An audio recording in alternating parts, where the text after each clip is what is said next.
Started ma'am. अच्छा ठीक है। अच्छा देखो, लास्ट क्लास में हम लोगों ने जो बेसिक ऑफ स्टैटिस्टिक्स जो है वो कंप्लीट कर ही लिया था, बट मेरा जो है बार डायग्राम वाला कंसेप्ट बाकी रह गया था, क्योंकि वो वाला।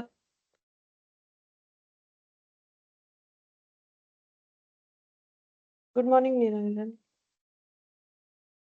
Good morning ma'am.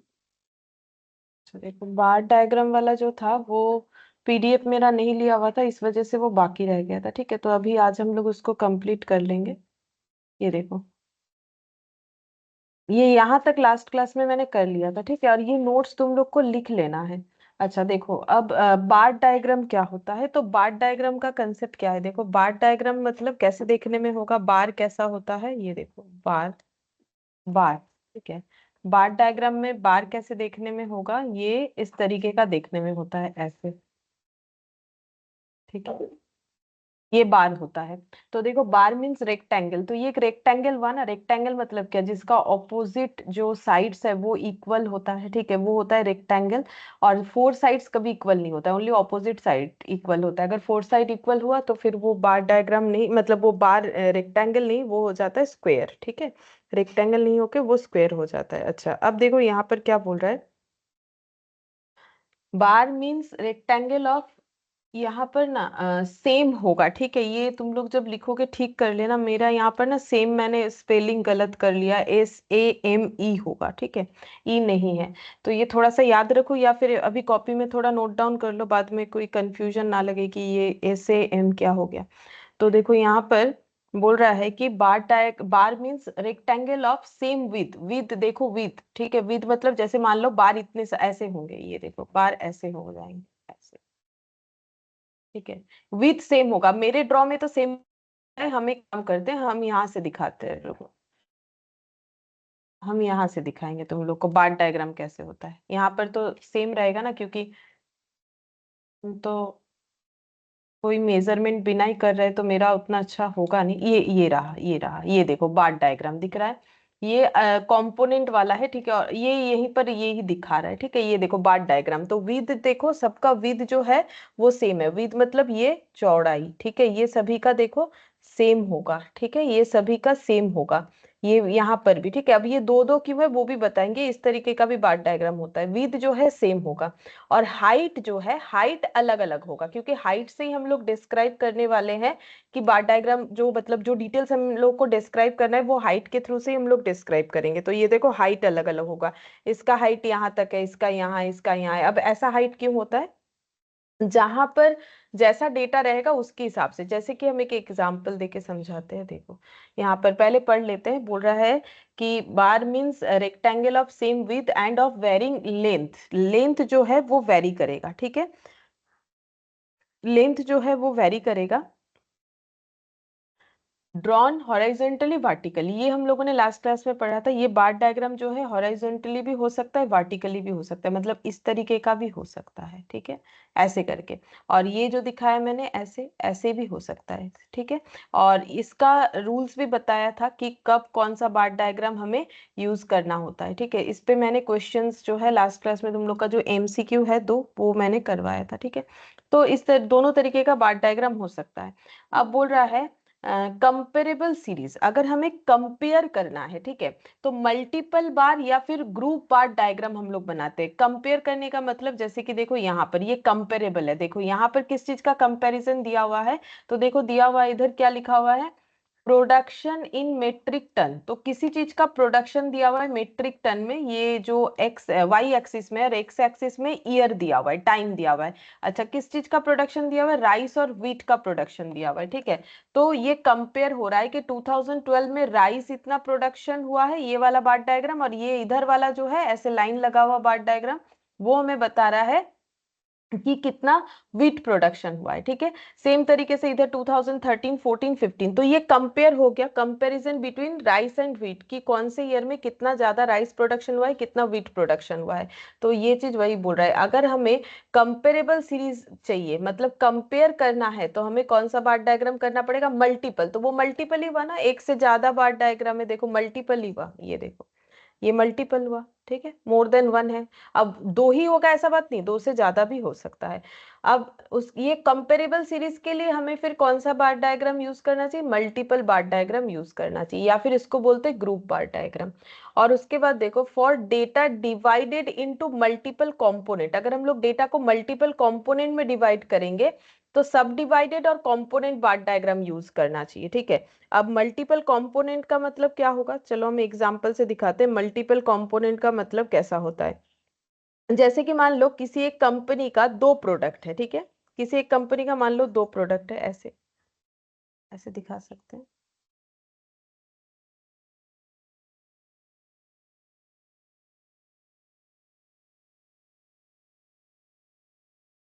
मान लो किसी एक कंपनी का दो प्रोडक्ट है, ऐसे करके दिखा रहे।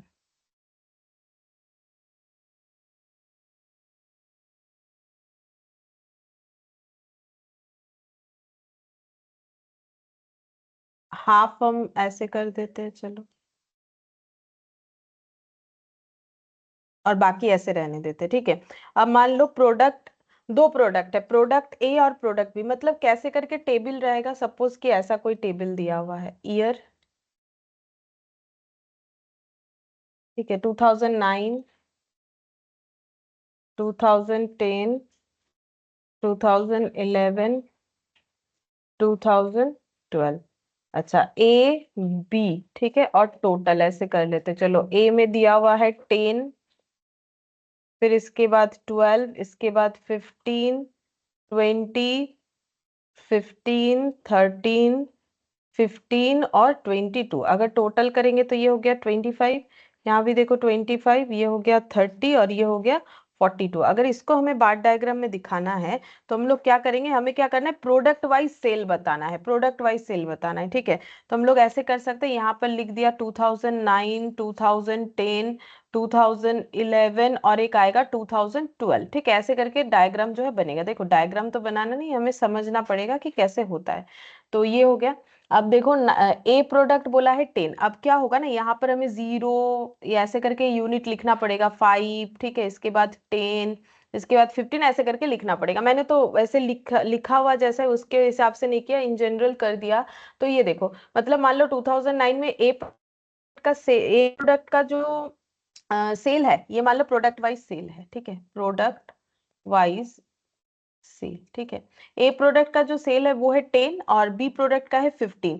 तो 10 मतलब यहाँ पर होगा, चलो मैंने थोड़ा सा ऊपर कर दिया, 10 मतलब यहाँ पर होगा और बाकी 15 मतलब यहाँ पर होगा। तो यहाँ पर लाइन लगाएंगे तो काम बन जाएगा, ये देखो यहाँ पर लाइन लगा दिया ऐसे करके, ऐसे, ठीक है। तो हम लोग क्या करें, एक ही बार डायग्राम में, एक ही बार डायग्राम में ये वाला, उसी के अंदर दो चीजों को बता रहे, ठीक है। तो ये इसको क्या बोलते हैं, ये इसको हम लोग बोलते हैं for data divided into multiple component. Component दो है, कंपोनेंट क्या है, ए प्रोडक्ट एंड बी प्रोडक्ट, दोनों प्रोडक्ट को हम लोग क्या कर रहे हैं, एक ही बार डायग्राम में दिखा रहे हैं। तो ऐसा जब रिक्वायरमेंट होता है तो हम लोग उसको क्या बोलते हैं, यहाँ पर देखो बोलते हैं कंपाउंड बार डायग्राम, ठीक है, सब डिवाइडेड। और इसको क्या बोला जाता है, ये जो पैटर्न है, ये जो हम लोगों ने बनाया, इसको बोला जाता है सब डिवाइडेड, सब डिवाइडेड या फिर सब डिवाइडेड और कंपोनेंट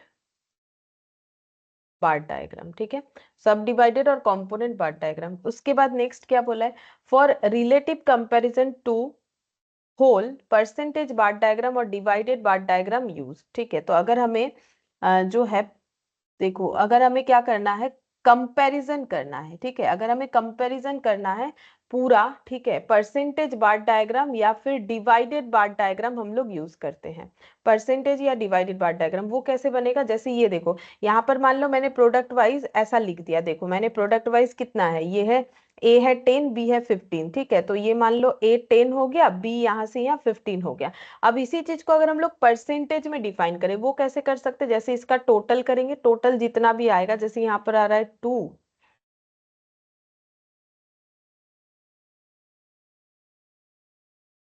122, ठीक है। तो आउट ऑफ इतना ए, या फिर ए का टोटल करना है, बी का टोटल करना है, ठीक है। तो यहाँ पर आउट ऑफ जो टोटल है उसमें ए कितना है, जैसे ए का अगर टोटल करेंगे तो ये हो गया 20, 30, 40, 50, 57 हो रहा है आई थिंक, ठीक है। तो 10/57 इंटू 100 करने से हमें पता चलेगा परसेंटेज। तो इसको अगर हम लोग परसेंटेज में दिखाते, जो कंपैरिजन में हम लोगों ने अमाउंट लिखा उसके जगह अगर परसेंटेज कैलकुलेट करके इसको दिखाएंगे तो बस परसेंटेज लिखना पड़ेगा और कुछ नहीं। तो बोल रहा है रिलेटिव कंपैरिजन टू होल, सारे चीजों को अगर हमें कंपेयर करना है परसेंटेज में तो फिर हम लोग परसेंटेज लिख के करेंगे तो वो परसेंटेज बार डायग्राम बन जाएगा। ठीक है, बस इतना सा है इसमें बार डायग्राम में। फिर उसके बाद देखो नेक्स्ट यहाँ पर, ये देखो यहाँ पर मैंने कर रखा है। ठीक है, ये मैंने दूसरा एक एग्जांपल लिया हुआ है कि 2019 2020 में जो जीडीपी है हमारा कितना है, तो कौन कौन से सेक्टर से, ये एग्जांपल जो है तुम लोग को यहाँ पर भी मिलेगा। ठीक है, लेकिन वो पाई चार्ट के बेसिस पे, मैंने इसके बेसिस पे कर रखा है। ठीक है, तो ये देखो सिंपल बात है, अगर हम लोग परसेंटेज देते हैं तो परसेंटेज बार डायग्राम बन जाएगा। अगर दो चीजों को मिला के ले रहे हैं इस तरीके से तो जो है ये देखो इस तरीके का जो डायग्राम था बार वाला, ठीक है, ये ऐसा इस तरीके का जो बार डायग्राम जो तुम लोगों को मैट में भी मैंने दिखा दिया, ये देखो ये वाला, तो ये हम लोग का हो जाता है कंपेरेबल। ठीक है, और अगर मल्टीपल कंपोनेंट में डिवाइड है तो सब डिवाइडेड या कंपोनेंट, और अगर वो परसेंटेज के थ्रू से लिखा हुआ है तो परसेंटेज बार डायग्राम कहलाएगा। ठीक है, अच्छा अब पाई चार्ट, पाई चार्ट क्या होता है, देखो पाई मतलब ऐसे सर्कल। ठीक है, ये हो गया। अब अगर हम लोग अपने डेटा को रिप्रेजेंट करने के लिए ऐसे सर्कल का यूज कर रहे हैं, used for circular presentation of data. ठीक है, और ये हमेशा परसेंटेज में ही होगा, इसका कोई ऑप्शन नहीं, ये ऑलवेज परसेंटेज में होगा। ठीक है, क्या बोला है, कैसे करके हमें परसेंटेज वगैरह निकालना है, जैसे देखो ये पूरे सर्कल का टोटल एंगल, एक्चुअली एंगल में निकालना पड़ता है, तो टोटल एंगल कितना होता है बता सकते हो, एक सर्कल का टोटल एंगल का वैल्यू कितना होता है, बोलो बोलो, ये 360। बचपन में हम लोग 360 डिग्री होता है। ठीक है, 360 डिग्री होता है। अच्छा अब मान लो हम लोग इस सर्कल को ऐसे करके स्प्लिट कर रहे हैं 4 पार्ट्स में, तो ये कितना एंगल है, ये कितना एंगल है, ये कितना एंगल है, ये कितना एंगल है, बताओ, ये भी बता सकते हो। 90 डिग्री पर एंगल। हर एक एंगल 90 डिग्री हो रहा है। ठीक है, हर एक एंगल 90 डिग्री हो रहा है। अच्छा अब देखो यहाँ पर क्या लिखा है, बोल रहा है कि used for circular presentation of data, data को अगर सर्कुलर वे में प्रेजेंट करना है तो हम लोग इसका यूज करेंगे, परसेंटेज ऑफ होल। ठीक है, अब इसको परसेंटेज में भी ट्रांसफर करेंगे, कैसे बताते हैं, देखो बोल रहा है summation of values of all component और segment are equated to 360 degree, total angle of circle segment angle this one दिया है। ठीक है, तो ये कुछ नहीं समझ में आया को हम बताते हैं ये क्या बोल रहा है। देखो यहाँ पर एक एग्जाम्पल है, उसको दिखाते हैं, समझ जाओगे। देखो देखो जैसे ये वाला दिया हुआ है, draw an appropriate diagram with a view to represent the following data. अच्छा ये किस चीज का दिया हुआ है, पाई का दिया हुआ है, हाँ पाई का दिया हुआ है। चलो देखो इसमें क्या बोला है, बोल रहा है कि यहाँ पर सोर्सेस दिया हुआ है रेवेन्यू का। ठीक है, रेवेन्यू का मतलब इनकम का, मिलियंस में है ये सब डेटा, कस्टम ड्यूटी से इतना आया है, ये सब गवर्नमेंट का सोर्सेस है इनकम का, एक्साइज से इतना आया है, इनकम टैक्स से इतना आया है, कॉर्पोरेट टैक्स से इतना है, मिसलेनियस से इतना है। तो टोटल जो इनकम है वो कितना हो रहा है, अगर टोटल करेंगे तो 80 190 160, 80 190 160 75 और 35। ठीक है, टोटल इतना हो रहा है। अच्छा अब अगर इस डेटा को हमें बोले कि भाई पाई चार्ट, या फिर इसको और एक नाम दिया जाता है, देखो डिवाइडेड बार चार्ट भी बोलते हैं, ये सब नाम याद क्यों रखना, क्योंकि क्वेश्चन में ना हमें कुछ भी देगा। अब देखो पाई जो है आसानी से याद हो जाता है, भाई सर्कल पाई होता है, लेकिन इसको डिवाइडेड बार चार्ट भी बोला जाता है। अब इसको हम लोग कैसे करके प्रेजेंट करेंगे, देखो कैसे प्रेजेंट करना है, पहले ये सारे रेवेन्यू का टोटल कर लिया, अब यहाँ रेवेन्यू है तो रेवेन्यू का किया, कुछ और होगा तो उसका टोटल करना है। अब हम लोग को पता है कि ये टोटल 540 को मुझे सर्कल में रिप्रेजेंट करना है। ठीक है, तो मुझे सबसे पहले एंगल निकालना पड़ेगा, तो एंगल कैसे निकालेंगे, ये पूरा सर्कल तो 360 डिग्री है, मतलब हम लोग बोल सकते हैं कि 360 डिग्री इक्विवेलेंट टू 540 हुआ। ठीक है, 360 डिग्री इक्विवेलेंट टू 540 हुआ। अब हर एक सोर्सेस ऑफ इनकम जो कि मेरे पास मिलियंस में है, ठीक है, अमाउंट में है, उसको अगर मुझे एंगल में ट्रांसफर करना है तो कैसे करेंगे, तो इसका मतलब हम लोग ये बोल सकते हैं 540 इक्वल 360 डिग्री अगर है तो 1 equal to unitary method 360 degree divided by 540, तो 80 कितने एंगल को रिप्रेजेंट करेगा, तो 80 कितना हो जाएगा, 360 डिग्री डिवाइडेड बाय 540 इंटू 80। देखो यही किया हुआ है, 360 डिग्री इंटू 80 डिवाइडेड बाई 540, ये देखो मैंने भी वही किया है, हर जगह पे 360 डिग्री बाई 540 मिलेगा तुम लोग को यूनिटरी मेथड के अकॉर्डिंग। ठीक है, फिर डेटा को मल्टीप्लाई कर देंगे तो ये देखो ये 53 अप्रोक्स लिखा हुआ है क्योंकि पॉइंट में आया होगा तो 53 डिग्री आ रहा है, ये 127 107 50 और 23 डिग्री, टोटल ये कितना बनना चाहिए, ऑब्वियसली 360 डिग्री बनना चाहिए। ठीक है, तो ये हो गया पाई चार्ट को अगर मुझे डिस्क्राइब करना है तो हम लोग जो भी डेटा दिया जाएगा उसको इस तरीके से हमें पहले रेडी करना पड़ेगा। अब मैंने जो नोट बनाया है उसमें देखो क्या लिखा हुआ है, उसमें लिखा हुआ है कि summation of values of all component. तो यहाँ पर कंपोनेंट या सेगमेंट, यहाँ कंपोनेंट किस चीज का था, ये सोर्सेस ऑफ इनकम का था, तो सबसे पहले सबका टोटल करना है, तो 540 टोटल हो गया। फिर उसके बाद क्या करना है, इसको इक्वल इक्वल टू 360 डिग्री हम लोग मानेंगे। नॉर्मल सा बात है कि ये टोटल वैल्यू को अगर मुझे पूरे सर्कल में प्रेजेंट करना है तो पूरा सर्कल का, अगर मुझे एंगल में करना है तो पूरा सर्कल का 360 डिग्री होता है, तो 540 इक्विवेलेंट टू 360 डिग्री, इसके हिसाब से बाकी सारे वैल्यूज को मुझे निकालना है। अब हर एक सेगमेंट का एंगल क्या होगा, segment value by total value, तो मैंने तो यूनिटरी मेथड से बता दिया। ठीक है, फिर हमें फॉर्मूला रटने का जरूरत क्या है, सेगमेंट वैल्यू यानी 80 divided by total value into 360 degree, ये देखो मैंने फॉर्मूला लिखा है। ठीक है, मतलब फॉर्मूला है तो मैंने ये लिख दिया, लेकिन एक्चुअली है क्या, ये फॉर्मूला दिया हुआ है तो क्या हुआ, एक्चुअली मैटर तो यही हुआ ना कि 540 जब 360 के बराबर है तो 80 कितने डिग्री के बराबर होगा। ठीक है, तो ऐसे करके कैलकुलेट करके सारे एंगल्स निकल गए। अब सर्कल के अंदर जो भी इंस्ट्रूमेंट्स होता है सर्कल ड्रॉ करने का और इसके अंदर एंगल ड्रॉ करने का, उसके थ्रू से तुम लोग को क्या ड्रॉ नहीं करना पड़ेगा, इसलिए हम दिखा भी नहीं रहे कैसे ड्रॉ करना चाहिए। ठीक है, तो कंपास से करते हैं ड्रॉ। ठीक है, काटा कंपास से, तो ये देखो 53 डिग्री 127, ये सारे डिग्रीज को यहाँ पर तुम लोग को बना लेना है। ठीक है, बनाने से ये पाई डायग्राम के थ्रू से जो डेटा है रेवेन्यू, डिस्ट्रीब्यूशन ऑफ रेवेन्यू, वो हम लोग जो है प्रेजेंट कर पाएंगे। ठीक है, तो यही होता है पाई का, पाई चार्ट का जो फीचर्स है वो इस तरीके का है। ठीक है, इसके बाद हम लोग दूसरा पॉइंट में चले जाएंगे, ये लास्ट हम लोग का बाकी था वो हम लोगों ने कंप्लीट कर लिया, और इसके रिगार्डिंग हमारे पास दो दो या तीन क्वेश्चन रह गया था, वो कर लेते हैं। उसके बाद जो है नेक्स्ट टॉपिक जो है वो स्टार्ट करेंगे। देख,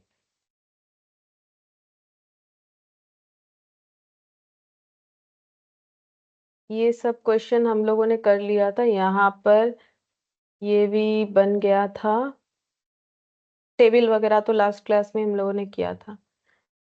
हिडन ट्रेंड ये सब हुआ था, ये भी हो गया था। हाँ, ये देखो, ये बोलो अभी आज जो हम लोगों ने पढ़ा, divided bar chart is considered for, divided bar chart किस चीज के लिए हम लोग यूज करते हैं बोलो, ये 39 से हमारा बाकी था। डिवाइडेड बार चार्ट आज ही पढ़ा, डिवाइडेड बार चार्ट मतलब कौन सा, ये ऐसे, इसमें आधा और ये आधा, ये divided bar chart. Divided bar chart is considered for comparing different components of a variable, the relation of different components to the table A और B, A and B। बोलो कौन सा सही लग रहा है। Option A. Comparing different components of a variable, जैसे मैंने एग्जांपल दिया था, वेरिएबल क्या था, दो प्रोडक्ट ए और बी। ठीक है, तो उसमें हम लोग कंपेयर करें कि भाई ए प्रोडक्ट कितना सेल हुआ, बी प्रोडक्ट कितना सेल हुआ, ये बात तो सही है, ए होगा। फिर बोल रहा है the relation of different components to the table, ये भी तो सही है। ठीक है, अलग अलग कंपोनेंट्स का क्या रिलेशन है, मतलब ए और बी में क्या रिलेशन हुआ कि कौन सा प्रोडक्ट ज्यादा बिक रहा है कौन सा कम, तो ये लाइन भी तो सही है, the relation of different components to the table. जो टेबल देख के हम लोग डायग्राम बना रहे हैं, तो ये बार चार्ट हमें क्या बताएगा कि इन कंपोनेंट्स में रिलेशन क्या है। ठीक है, तो इसका मतलब हमारा आंसर क्या होना चाहिए, हम लोग का आंसर इसमें होना चाहिए डी। ठीक है, ए भी सही है, ए तो सही है ही, डी भी तो, बी भी तो सही है। ठीक है, तो ए एंड बी होगा, तो आंसर डी हो जाएगा। फिर 14 देखो, 40 नंबर, in order to compare two or more related series we consider, अगर हमें दो सीरीज को कंपेयर करना है तो हम लोग कौन सा बार चार्ट बनाते हैं, मल्टीपल ग्रुप ए और बी, ए एंड बी। तो बोलो, मतलब कंपैरिजन मतलब ये वाला देखो, जो मैंने यहाँ से मैट से दिखाया ना ऐसे करके, राइस और व्हीट वाला। ठीक है, ये हो गया हम लोग का कंपेरेबल वाला, कंपेयर करने के लिए हम लोग इसका यूज करते हैं, तो इसको क्या बोलते हैं, मल्टीपल बार चार्ट बोलते हैं या ग्रुप्ड बार चार्ट। अच्छा चलो देख के बता दो, नोट डाउन अगर नहीं किया है तो यहाँ से देख के बताओ, मेरा लिखा हुआ है, बोलो कौन सा आंसर होगा, ये लिखा हुआ है, नाम क्या है। मल्टीपल बार और ग्रुप्ड बार डायग्राम, कौन सा आंसर होगा बोलो? মাল্টিপল বার ডায়াগ্রাম। দুটোই তো হবে, দুটো নামই তো হয়, এক্ষুনি দেখালাম, ওটাই देखालाम तो। मल्टीपल बार और ग्रुप्ड बार डायग्राम बोलते हैं, ठीक है, दो नाम होता है, तो फिर कौन सा आंसर होगा? मल्टीपल बार डायग्राम भी बोलते हैं, ग्रुप्ड बार डायग्राम भी बोलते हैं, तो ए भी सही है, बी भी सही है, ये तो कंफर्म हुआ, लेकिन इसमें से कौन सा दोगे, सी दोगे या डी दोगे? सी। सी होगा, क्योंकि और, ठीक है, मतलब जैसे तुम लोग का दो तीन नाम हो सकता है ना, घर पे कोई कुछ बुलाता है, तुम लोग के स्कूल में कुछ नाम अलग है, तो वैसे ही ये जो कंपेरेबल सीरीज बार चार्ट है, इसका दो नाम है, मल्टीपल बार चार्ट भी बोलते हैं या फिर इसे ग्रुप्ड बार चार्ट भी बोलते हैं, तो एंड तो नहीं होगा, दो अलग चीज नहीं है, एक ही चीज है, तो क्या आंसर होगा, ए और बी।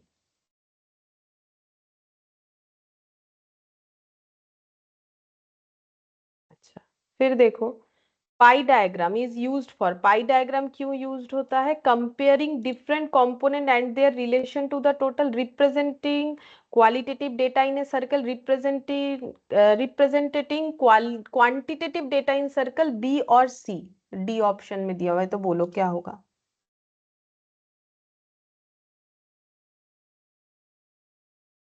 Option A.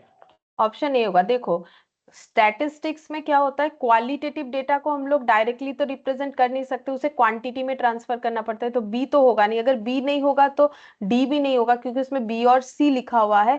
फिर बोल रहा है quantitative data in a circle, वो तो ठीक है, क्वांटिटेटिव डेटा ही दिखाते हैं, मतलब न्यूमेरिकल डेटा, लेकिन ये ज्यादा सही है ना कि comparing different components and their relation to the total, अलग अलग कंपोनेंट, जैसे अभी हम लोगों ने देखा कि गवर्नमेंट का अलग अलग रेवेन्यू सोर्सेस देखा कि यहाँ से इनकम हो रहा है, वहां से हो रहा है, ठीक है, तो वो डिफरेंट कंपोनेंट हो गया जो सोर्सेस ऑफ इनकम था, फिर उसको हम लोगों ने टोटल इनकम के साथ कम रिलेट किया, फिर कंपेयर किया। यहाँ पर हम लोग क्या कर रहे हैं, रिलेट करके कंपेयर कर रहे हैं कि भाई कौन से सेक्शन से गवर्नमेंट का सबसे ज्यादा जो है अर्निंग हुआ है, ठीक है, इससे हम लोग ये निकाल सकते हैं ना आराम से कि कौन से सेक्शन से ज्यादा अर्निंग हुआ है। ये देखो पाई चार्ट जो था, कहाँ गया,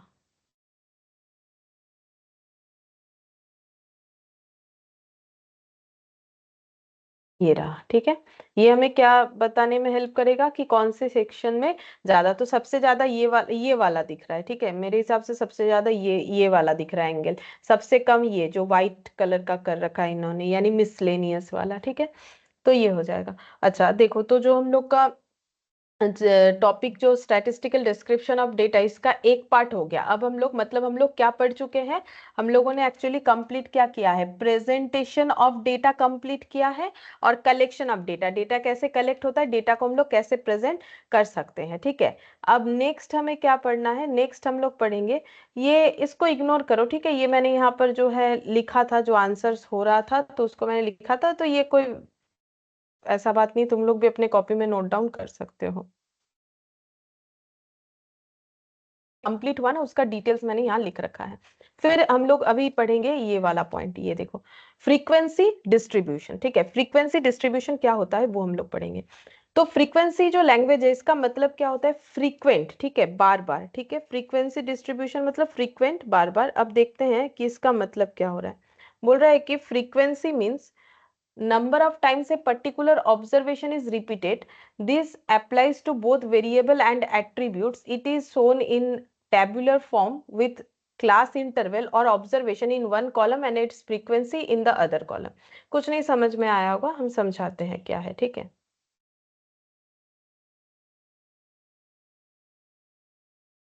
देखो, पहले हम एक एग्जांपल लेते हैं, जैसे मान लो यहाँ एग्जांपल ऑलरेडी लिखा हुआ है, तुम लोग को ये सारा चीज नोट डाउन कर लेना है। देखो, ये सब चीज तुम लोग को जो है पीडीएफ में मिल जाएगा, ठीक है, ये जो पीडीएफ है इसमें मिल जाएगा, लेकिन ऑर्गेनाइज्ड वे में तो मिलेगा नहीं, ठीक है, तो ये लिख लेना जरूरी है। अच्छा, अब देखो यहाँ पर हम एक एग्जांपल ले रहे हैं, जैसे मान लो मैंने ये देखो, marks of a student in A class, ये एग्जांपल को ही डिफाइन कर रहे हैं। एक क्लास में कुछ स्टूडेंट्स है जिनका एग्जाम लिया गया 20 मार्क्स का, ठीक है, और स्टूडेंट्स कितने थे, 10 थे, ठीक है। अब किसको कितना मार्क्स मिला, यहाँ पर मैंने एक डेटा लिखा है, किसी को 12 मिला है, किसी को 10 मिला है, किसी को 12, 18, फिर 19, ऐसे करके अलग अलग लिख रखा है, ठीक है। अब इसको अगर मुझे थोड़ा सा अरेंज करके बताना है तो हम इसको ऐसे लिख सकते हैं कि मार्क्स किसको कितना मिला है, और यहाँ पर लिख दिया मैंने नंबर ऑफ स्टूडेंट्स, ठीक है। देखो नंबर ऑफ स्टूडेंट्स, तो मार्क्स कितना कितना मिला है, 12। 12 मिला है कितने लोगों को, तो 12 मुझे दिख रहा है, 12 यहाँ पर एक 12 है, यहाँ पर एक 12 है, दो बार, ठीक है। तो यानी कि 12 मिला है दो स्टूडेंट्स को, ठीक है। फिर उसके बाद 10, 10 कितने स्टूडेंट्स को मिला है, 10 तो ये देखो दो जन को मिला है, मुझे यहाँ दिख रहा है ये 10 एक जन, इधर एक 10, ठीक है। तो 10 कितने लोगों को मिला है, कितने स्टूडेंट्स को, दो स्टूडेंट्स को। इसके बाद है 18, देखते हैं 18 कितने जन को मिला, 18 तो मुझे एक ही दिख रहा है, तो एक ही जन को मिला है। 8, 8 कितने जन को मिला है, एक ही जन को मिला है, ठीक है। फिर 19, 19 जो है देखो दो जन को मिला है, यहाँ देखने से ही पता चलेगा। 18 लिख लिया हम लोगों ने, 18 एक जन को मिला था, 8 एक जन को, 19 दो जन को, और यहाँ पर 14 है और 9 है, ठीक है। ये भी सिंगल सिंगल, 14 है और 9, ठीक है। ये एक जन को मिला, ये एक जन को मिला, ठीक है। तो यहाँ पर देखो क्या हो गया, बोल रहा है कि अब इसी को क्या बोलते हैं, ये जो नंबर ऑफ स्टूडेंट्स है इसी को हम लोग स्टैटिस्टिक्स में बोलते हैं फ्रीक्वेंसी, ठीक है। क्यों, क्योंकि 12 मार्क्स क्या मोर देन वन स्टूडेंट को मिला है, हाँ मिला है दो जन को, ठीक है। तो ये जो मार्क्स है इसको हम लोग बोलते हैं ऑब्जर्वेशंस, ठीक है। ऑब्जर्व करके जो हमें मिला, ऑब्जर्वेशंस, या फिर इसे हम लोग वेरिएबल्स भी बोलते हैं, ठीक है, वेरिएबल्स भी बोलते हैं।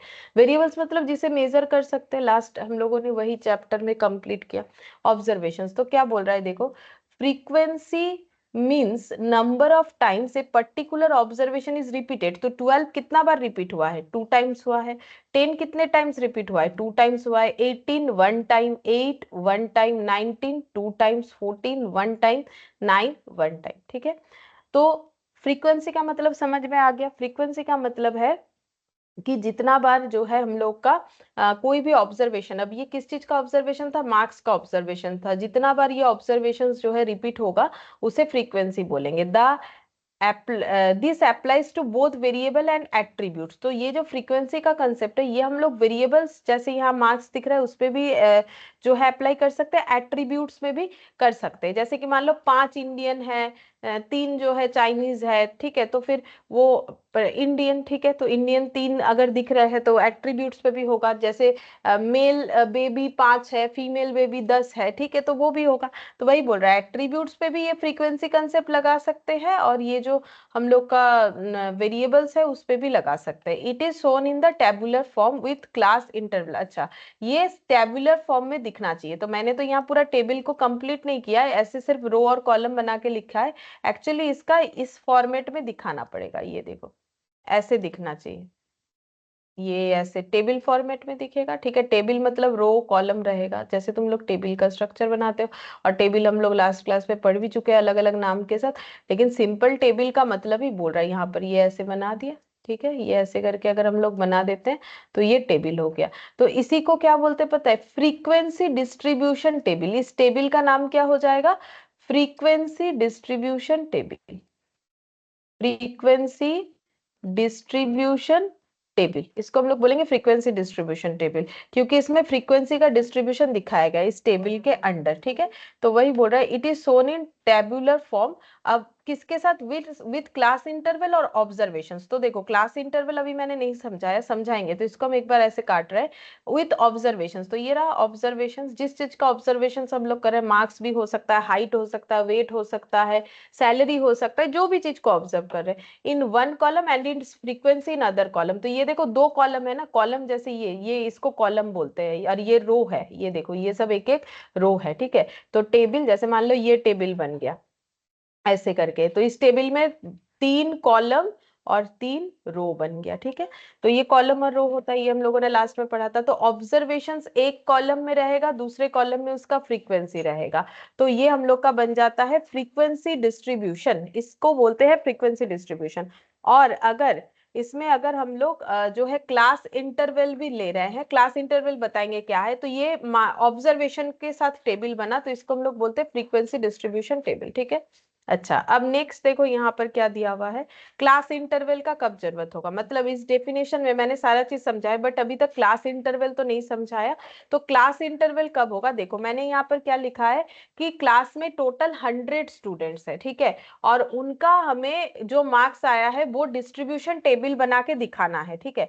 अब प्रॉब्लम क्या है, देखो जैसे स्टूडेंट्स को कितना मार्क्स मिला होगा, 8 10 10 12 14 ऐसे करके डॉट डॉट करके 100 स्टूडेंट्स का मार्क्स अगर हम लोग ऐसे लिखने जाएंगे, मतलब हम ये बोल रहे हैं, मैंने ऐसे टेबल बना लिया, बना सकते हैं, इसमें कोई प्रॉब्लम नहीं है।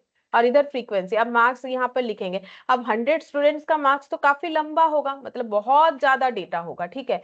तो जब बहुत ज्यादा डेटा है तब हमें क्या यूज करना चाहिए, सिंगल सिंगल ऑब्जर्वेशंस की जगह क्लास इंटरवल का यूज करना चाहिए, ठीक है। जैसे हम लोगों ने एक इंटरवल बना लिया कि 0 से 9 मिला है, ऐसे स्टूडेंट्स कितने हैं, 0 से 9 मार्क्स मिला है, मतलब उसमें क्या क्या कवर हो जाएगा, 0 1 2 3 4 5 6 7 8 9। फिर 10 से 19 मिला है, ऐसे कितने स्टूडेंट्स है, 20 से 29 मिला है, ऐसे कितने स्टूडेंट्स है। मतलब क्लास इंटरवल का मतलब क्या हो गया, अगर मेरा ऑब्जर्वेशंस काफी ज्यादा है, ठीक है, तो फिर एक एक करके लिखने में टाइम काफी ज्यादा जाएगा। लिख सकते हैं लेकिन काफी लंबा डेटा होगा, ठीक है। ऐसा नहीं है कि लिखना पॉसिबल नहीं। अब अगर तुम लोग बोलोगे कि हम लोग 100 स्टूडेंट का मार्क्स जो है बैठ बैठ के लिखेंगे, ठीक है, देखो ना 10 में ही कितना जगह हुआ, तो 10 में इतना हुआ तो ऐसा और 10 बार सोचो, ठीक है। हाँ, रिपीट हुआ तो थोड़ा कम तो होगा ऑब्वियसली, लेकिन नंबर तो रहेगा ही ना, जैसे जितना नंबर है यहाँ पर वो तो लिखना ही पड़ेगा। हाँ, 12 रिपीट हुआ है तो ठीक है भाई, 2 बार लिख देंगे, लेकिन फिर भी डेटा तो लेंदी हुआ। तो अगर डेटा काफी ज्यादा लेंदी है तो हम लोग को ऑब्जर्वेशंस को इस तरीके से इंडिविजुअली यूज ना करके इंटरवल के थ्रू से यूज करना चाहिए, ठीक है। अब ये इंटरवल कैसे बनता है वो सिखाएंगे, देखो इंटरवल कैसे बनता है। और उसके पहले हम यहाँ पर तुम लोग को दिखा देते हैं, ये देखो कहाँ पर मिलेगा, ये देखो यहाँ पर, ये देखो एट्रीब्यूट्स का मैंने बोला था ना, ये एट्रीब्यूट्स में भी यूज होगा। ये देखो बॉय और गर्ल, ठीक है, कितने बॉय और गर्ल है उसका डेटा दिया है। Following are the records of babies born in a nursing home in Bangalore, Bangalore nursing home में कितने बेबी जो है, बॉय बेबी और गर्ल बेबी हुए हैं उसका डेटा दिया हुआ है। तो अब ये जेंडर हो गया, तो ये एट्रीब्यूट हो गया। इसको फ्रीक्वेंसी टेबल में कैसे डालेंगे, ये इस तरीके से डालेंगे, बॉय लिख दिया गर्ल लिख दिया, बॉय कितने हैं काउंट करना पड़ेगा 1 2 3 करके, तो इन्होंने काउंट किया होगा तो 16, और गर्ल जो है 14, ठीक है। तो फ्रीक्वेंसी जो एट्रीब्यूट्स हुआ वो भी आई होप समझ गए होंगे कि एट्रीब्यूट्स को कैसे फ्रीक्वेंसी टेबल में हम लोग अरेंज कर सकते हैं। और देखो यहाँ पर और एक चीज दिखाते हैं, और एग्जाम्पल मिल गया। बोल रहे हैं review of first 30 pages of statistics books reveals the following printing mistake, ठीक है। तो फर्स्ट 30 पेज स्टैटिस्टिक्स बुक्स का जो है चेक किया गया, और उसमें जो है कुछ मिस्टेक्स दिखे, तो इतने मिस्टेक्स दिखे। Make a frequency distribution of printing mistake, बोल रहा है प्रिंटिंग मिस्टेक्स का फ्रीक्वेंसी डिस्ट्रीब्यूशन टेबल बनाओ, ठीक है। तो कैसे बना सकते हैं, तो यहाँ पर लिख दिया प्रिंटिंग मिस्टेक, ठीक है, PM लिख दिया मैंने, और यहाँ पर लिख दिया फ्रीक्वेंसी कितने बार हुआ है। तो अब इसमें क्या करना चाहिए, ऑब्जर्वेशन फॉलो करना चाहिए कि क्लास इंटरवल, तो मुझे नहीं लगता है बहुत ज्यादा डेटा है तो हम लोग ऑब्जर्वेशन फॉलो कर सकते हैं। जैसे देखो 30 डेटा होगा, 1 2, ये देखो 1 2 3, ठीक है, 3 करके कितने सारे जगह पे ऐसे काउंट कर सकते हैं ना, 1 2 3, तो 1 2 3 4 5 6 7 8 9 10, 10 × 3 30 हो गया। तो वही तो बोला था ना कि 30 पेजेस में चेक किया गया। पहले पेज में देखो कि इसका मतलब क्या हो गया, पहले पेज में 0 मिस्टेक, फिर 1, फिर 3, फिर 3, फिर 2, फिर 5, इस तरीके से। तो डेटा ऑब्जर्वेशन हमारे पास क्या है, 0 मिस्टेक है, 1 मिस्टेक है, 3 है। तो देखो 3 है, उसके बाद 2 5, ये देखो 2 5, और क्या है 6, 2 5 के बाद 6 दिख रहा है, 0 लिख चुके हैं, 1 लिख चुके हैं, 0 लिख चुके हैं, 4 लिखना बाकी है, 1 लिख चुके हैं, 0 2 भी लिख चुके हैं, 3 लिख लिया है मैंने, 2 भी लिख लिया, 5 डन, 0 4 2 3 2 2 3 ये सब लिख लिया है, ठीक है। अच्छा, अब हमें क्या करना है, मतलब 0 से लेके 0 1 2 3 4 5 6, इसको थोड़ा अरेंज करके लिख ले, देखने में अच्छा लगेगा। 0 1 2 3 4 5 6, ठीक है। अब 0 मिस्टेक कितने बार है, 1 2 3 4 5, 5 टाइम्स है, ठीक है। तो यहाँ 5 लिख लिया, बस काउंट सही से होना चाहिए। 1 मिस्टेक कितना बार है, 1 2 3 4 5, ठीक है, ये हो गया 5, ठीक है। 1 का भी 5 हो गया, 0 का 5, 1 का भी 5 हो गया। टू टू टाइम्स मतलब 2 मिस्टेक है, ऐसा कितना बार हुआ है, 1 2 3 4 5 6, 6 6, ठीक है 6 हो गया। अच्छा 3 जो है 1 2 3 4 5, 5 ठीक है। 4 1 2 3 4 ठीक है 4। 3 शायद 6 होगा, ये छूट गया मेरे से, ठीक है। और 5 देखते हैं 1 2 टाइम्स, ठीक है। और ये 6 देख लो 1 2 टाइम्स। अब हो सकता है मेरा काउंटिंग में थोड़ा इधर उधर हो गया हो, चलो हम चेक कर लेते हैं। तो 0 से लेके ये 5 देख लेते हैं कितना हुआ। अच्छा इसमें टैली मार्क्स भी समझा दिया है, वो भी हम बता देंगे। तो देखो क्या क्या आंसर आएगा, ये हटा सकते हैं आराम से, ये तो मैंने वहां पर गोला गोला किया था। ये देखो 0 से लेके 6 तक, ठीक है। पहला 5 चलो ठीक काउंट किया है, फिर उसके बाद भी 5 ठीक काउंट किया है, फिर 6, फिर अगेन 6, 4 2 और 2, ठीक है। टोटल करेंगे तो कितना आना चाहिए, ऑब्वियसली 30 आना चाहिए। कि मिस्टेक जो है 0 अगर 5 टाइम्स है, ये इंडिविजुअली मिलाने से 30 है, तो फ्रीक्वेंसी का भी टोटल करोगे तो 30 आएगा, ठीक है। तो देखो और एक फ्रीक्वेंसी डिस्ट्रीब्यूशन टेबल मैंने बता दिया। अब रहा टैली मार्क्स, ये क्या होता है। टैली मार्क्स ये बना हुआ है, हम इधर तुम लोग को फिर से बना के दिखाते हैं टैली मार्क्स क्या होता है।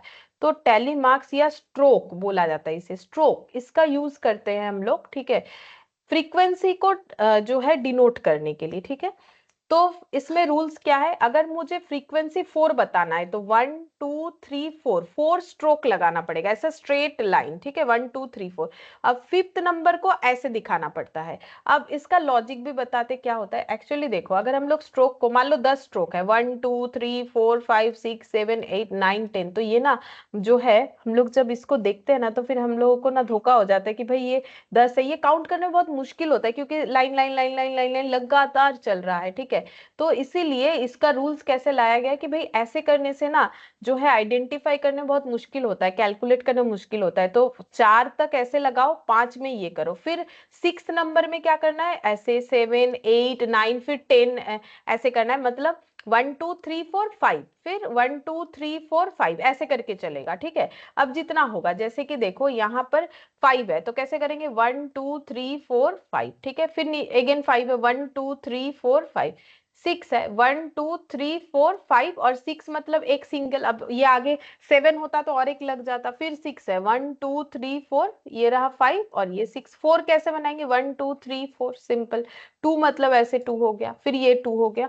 तो इसको हम लोग बोलते हैं टैली मार्क या फिर स्ट्रोक, ये भी लिखा हुआ है, बताते हैं। पहले ये सब एग्जाम्पल से चीजों को अच्छे से समझ लेना जरूरी है, ठीक है। तो ये देखो यहाँ पर ये क्लास इंटरवल तक अभी तक तो नहीं पहुंचे अभी। यहाँ पर जो मैंने बताया था और एक तुम लोग को फ्रीक्वेंसी डिस्ट्रीब्यूशन टेबल दिखा दिया कैसे होगा, और साथ ही साथ टैली मार्क्स भी दिखा दिया। अच्छा अगर इसका टैली मार्क्स बनाएंगे, जो मेरा एग्जाम्पल है वो कैसे देखने में लगेगा, ये देखो इसका अगर टैली मार्क्स बनाएंगे, ये देखो ये 2 है तो 2 का ऐसे लगेगा, फिर 2 ऐसे लगेगा, 1 ऐसे लगेगा, 1 ऐसे लगेगा, अगेन 2 ऐसे लगेगा, 1 ऐसे लगेगा, 1 ऐसे लगेगा, ये इसका टैली मार्क्स ऐसा बन जाएगा। अच्छा अब देखो जो क्लास इंटरवल है उसमें आते हैं। क्लास इंटरवल क्यों होता है, तो मैंने बोला कि अगर बहुत ज्यादा डेटा हो तो क्लास इंटरवल का जरूरत है। जैसे कि यहाँ एक एग्जांपल है, following are the weights in kg of 36 BBA students of saint Xavier's college. Saint Xavier's college में 36 बीबीए स्टूडेंट्स है, तो उस उनका वेट मेजर किया गया है, ठीक है। और वेट जो है नोट डाउन किया गया है। क्या ये 36 स्टूडेंट्स का डेटा है, बिल्कुल है, तुम लोग चेक करके देख सकते हो। कैसे चेक करोगे 1 2 3 4 चार डेटा है, कितने सारे कॉलम में 1 2 3 4 5 6 7 8 9, तो 9 इंटू 4 36 डेटा है, ठीक है। तो जो क्वेश्चन में दिया हुआ है वही दिया यहाँ पर है, सच में 36 डेटा है, तुम लोग काउंट करके भी देख सकते हो। फिर बोल रहा है कंस्ट्रक्ट ए फ्रीक्वेंसी डिस्ट्रीब्यूशन, हमें फ्रीक्वेंसी डिस्ट्रीब्यूशन टेबल बनाना है। किस चीज का, वेट का। टेकिंग क्लास लेंथ एज 5, जिसमें क्लास लेंथ 5 लेना है। अब ये क्लास लेंथ क्या है, तो उसके लिए मेरे पास जो डिटेल्स है उसको हम लोग पढ़ेंगे। तो देखो अब कितने तरीके का फ्रीक्वेंसी डिस्ट्रीब्यूशन होता है यहाँ पर दिया हुआ है।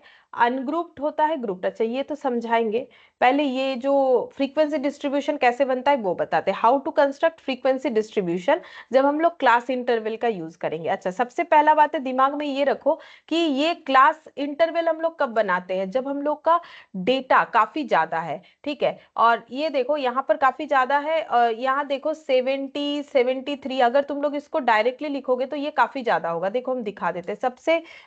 देखो यहाँ 70 लिख लिया, देखो कितना ज्यादा होगा, फिर 73, 49, 61, 61 दोबारा है तो इसको इग्नोर करते हैं, 47, 57, 50, 59 सब इंडिविजुअल है, देखो 59 दो बार है नहीं लिखेंगे, 68, 45, 68, 45, ठीक है, 55, 55, 65, ये देखो 65, कितना डेटा हो जाएगा, 68, 68 तो लिख लिख चुके हैं तो इसको इग्नोर कर सकते हैं, ये फ्रीक्वेंसी में चला जाएगा, 56 ऊपर लिख रहे हैं, ठीक है, 68 लिख चुके हैं, 55 लिख चुके हैं, 70 लिख चुके हैं, 57 लिख चुके हैं, एक बार 44 लिखना पड़ेगा, 69 लिखना पड़ेगा, ठीक है, 44, 69, तो देख रहे हो कितना लंबा डेटा हो रहा है।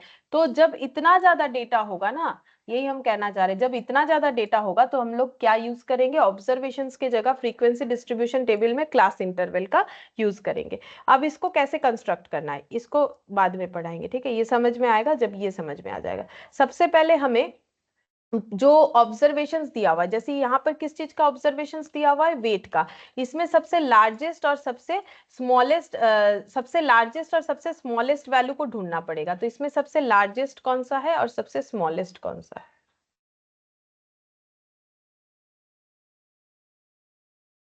ठीक है, तो सबसे लार्जेस्ट और स्मॉलेस्ट कितना है ढूंढो,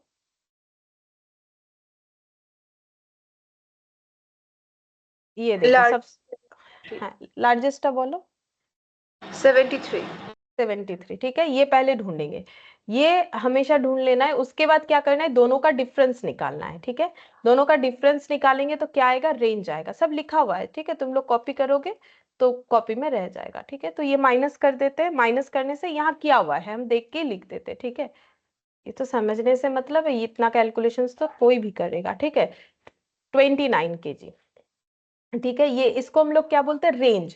तो अब इसको रेंज क्यों बोलते हैं, रेंज मतलब क्या, जैसे मान लो कभी कभी ऐसा होता है ना कि हम लोग कुछ खरीदने गए, ठीक है, तो फिर हमें बोलते हैं ना आपका बजट बताइए, तो हम लोग बोलते हैं ना कि इतने से इतने में दिखा दीजिए, इतने से इतने में, जैसे मान लो लैपटॉप लेना है तो बोलोगे कि भाई मुझे 20,000 से 50,000 के बीच में दिखाइए, एग्जाम्पल दे रहे, ठीक है, तो ये 20 से 50 मतलब मिनिमम रेंज बताया और मैक्सिमम रेंज बताया, ठीक है, तो ये हम लोग का वही रेंज, इसीलिए इसको रेंज बोलते हैं, मैक्सिमम और मिनिमम का डिफरेंस निकाल लिया तो कितना आ गया, 29। अब इसको क्या करना है, चलो अब हम इसको क्या करना है, मेरा लिखा हुआ है हम बताते हैं, ये रेंज आ गया, अब हमें क्या निकालना है, क्लासेस कितने सारे बनेंगे, क्लासेस का मतलब ये देखो, ये जो 0 to 9, 10 to 19, यहाँ पर मैंने कितना सारा लिखा है, 1, 2, 3, 4, तो ये कितना सारा बनना चाहिए, 4, 5, 6, इसको हम लोग बोलते हैं फॉर्म नंबर ऑफ क्लासेस, कितने सारे क्लासेस बनेंगे, ठीक है, तो ये हम लोग कैसे निकालेंगे, तो इस पे दो रूल्स अप्लाई होता है, अगर डिस्क्रीट वेरिएबल है तो क्या होगा, अगर कंटिन्यूअस वेरिएबल है तो क्या होगा, अगर डिस्क्रीट वेरिएबल है तो नंबर ऑफ आइसोलेटेड वैल्यूज, और अगर कंटिन्यूअस वेरिएबल है तो नंबर ऑफ क्लास इंटरवल्स, ठीक है, समझ में आ जाएगा, इस एग्जाम्पल में देखो कितने सारे क्लासेस होंगे। अब देखो क्लास इंटरवल कैसे निकालेंगे, जैसे इसमें दिया है, हाँ इसके साथ ये कंटिन्यू है, जैसे नंबर ऑफ आइसोलेटेड वैल्यूज अगर हुआ वो रहेगा, और अगर हम लोग का कंटिन्यूअस वेरिएबल है तो नंबर ऑफ क्लास इंटरवल कैसे निकलेगा, range bye class length required, ठीक है, अच्छा देखो, देखो क्या है, यहाँ पर हम लोगों ने रेंज निकाल लिया, अब ये हम लोग का कंटिन्यूअस वेरिएबल है कि आइसोलेटेड है, ऑब्वियसली कंटिन्यूअस, क्यों, क्योंकि हम लोग क्या पढ़ रहे हैं, वेट, ठीक है, तो मैंने बोला था कि कंटिन्यूअस कैसे, क्या ऐसा थोड़ी है कि वेट 20 के, मान लो 70 के बाद 71 ही होना चाहिए, ऐसा जरूरी नहीं है, 70 और 71 के बीच का कोई भी वैल्यूज हो सकता है वेट, ठीक है, तो इसका मतलब ये हमारे कौन से वाले जो है इसमें जा रहा है, पॉइंट में जा रहा है, पॉइंट नंबर 2 में जा रहा है, क्योंकि हम लोग वेट का मेजर कर रहे हैं, तो अगर वेट का मेजर कर रहे हैं तो वो कंटिन्यूअस वेरिएबल है, तो उसमें हमें क्या निकालना पड़ेगा, कितने सारे क्लास होंगे वो पता करने के लिए हमें नंबर ऑफ क्लास इंटरवल निकालना पड़ेगा, ठीक है, तो नंबर ऑफ क्लास इंटरवल कैसे निकलेगा, range bye class length required, ठीक है, range bye class length required, क्या हम लोगों ने रेंज निकाला, बिल्कुल निकाला, रेंज कैसे निकाला हम लोगों ने, मिनिमम और मैक्सिमम डेटा को लेके, तो उसमें रेंज आ गया 29, ठीक है, और क्लास लेंथ क्वेश्चन हमें दे दिया है 5, क्या क्वेश्चन में हमें दे देगा, देखो पहला बात है ये कंस्ट्रक्ट करने के लिए तुम लोग को देगा नहीं, एमसीक्यू है,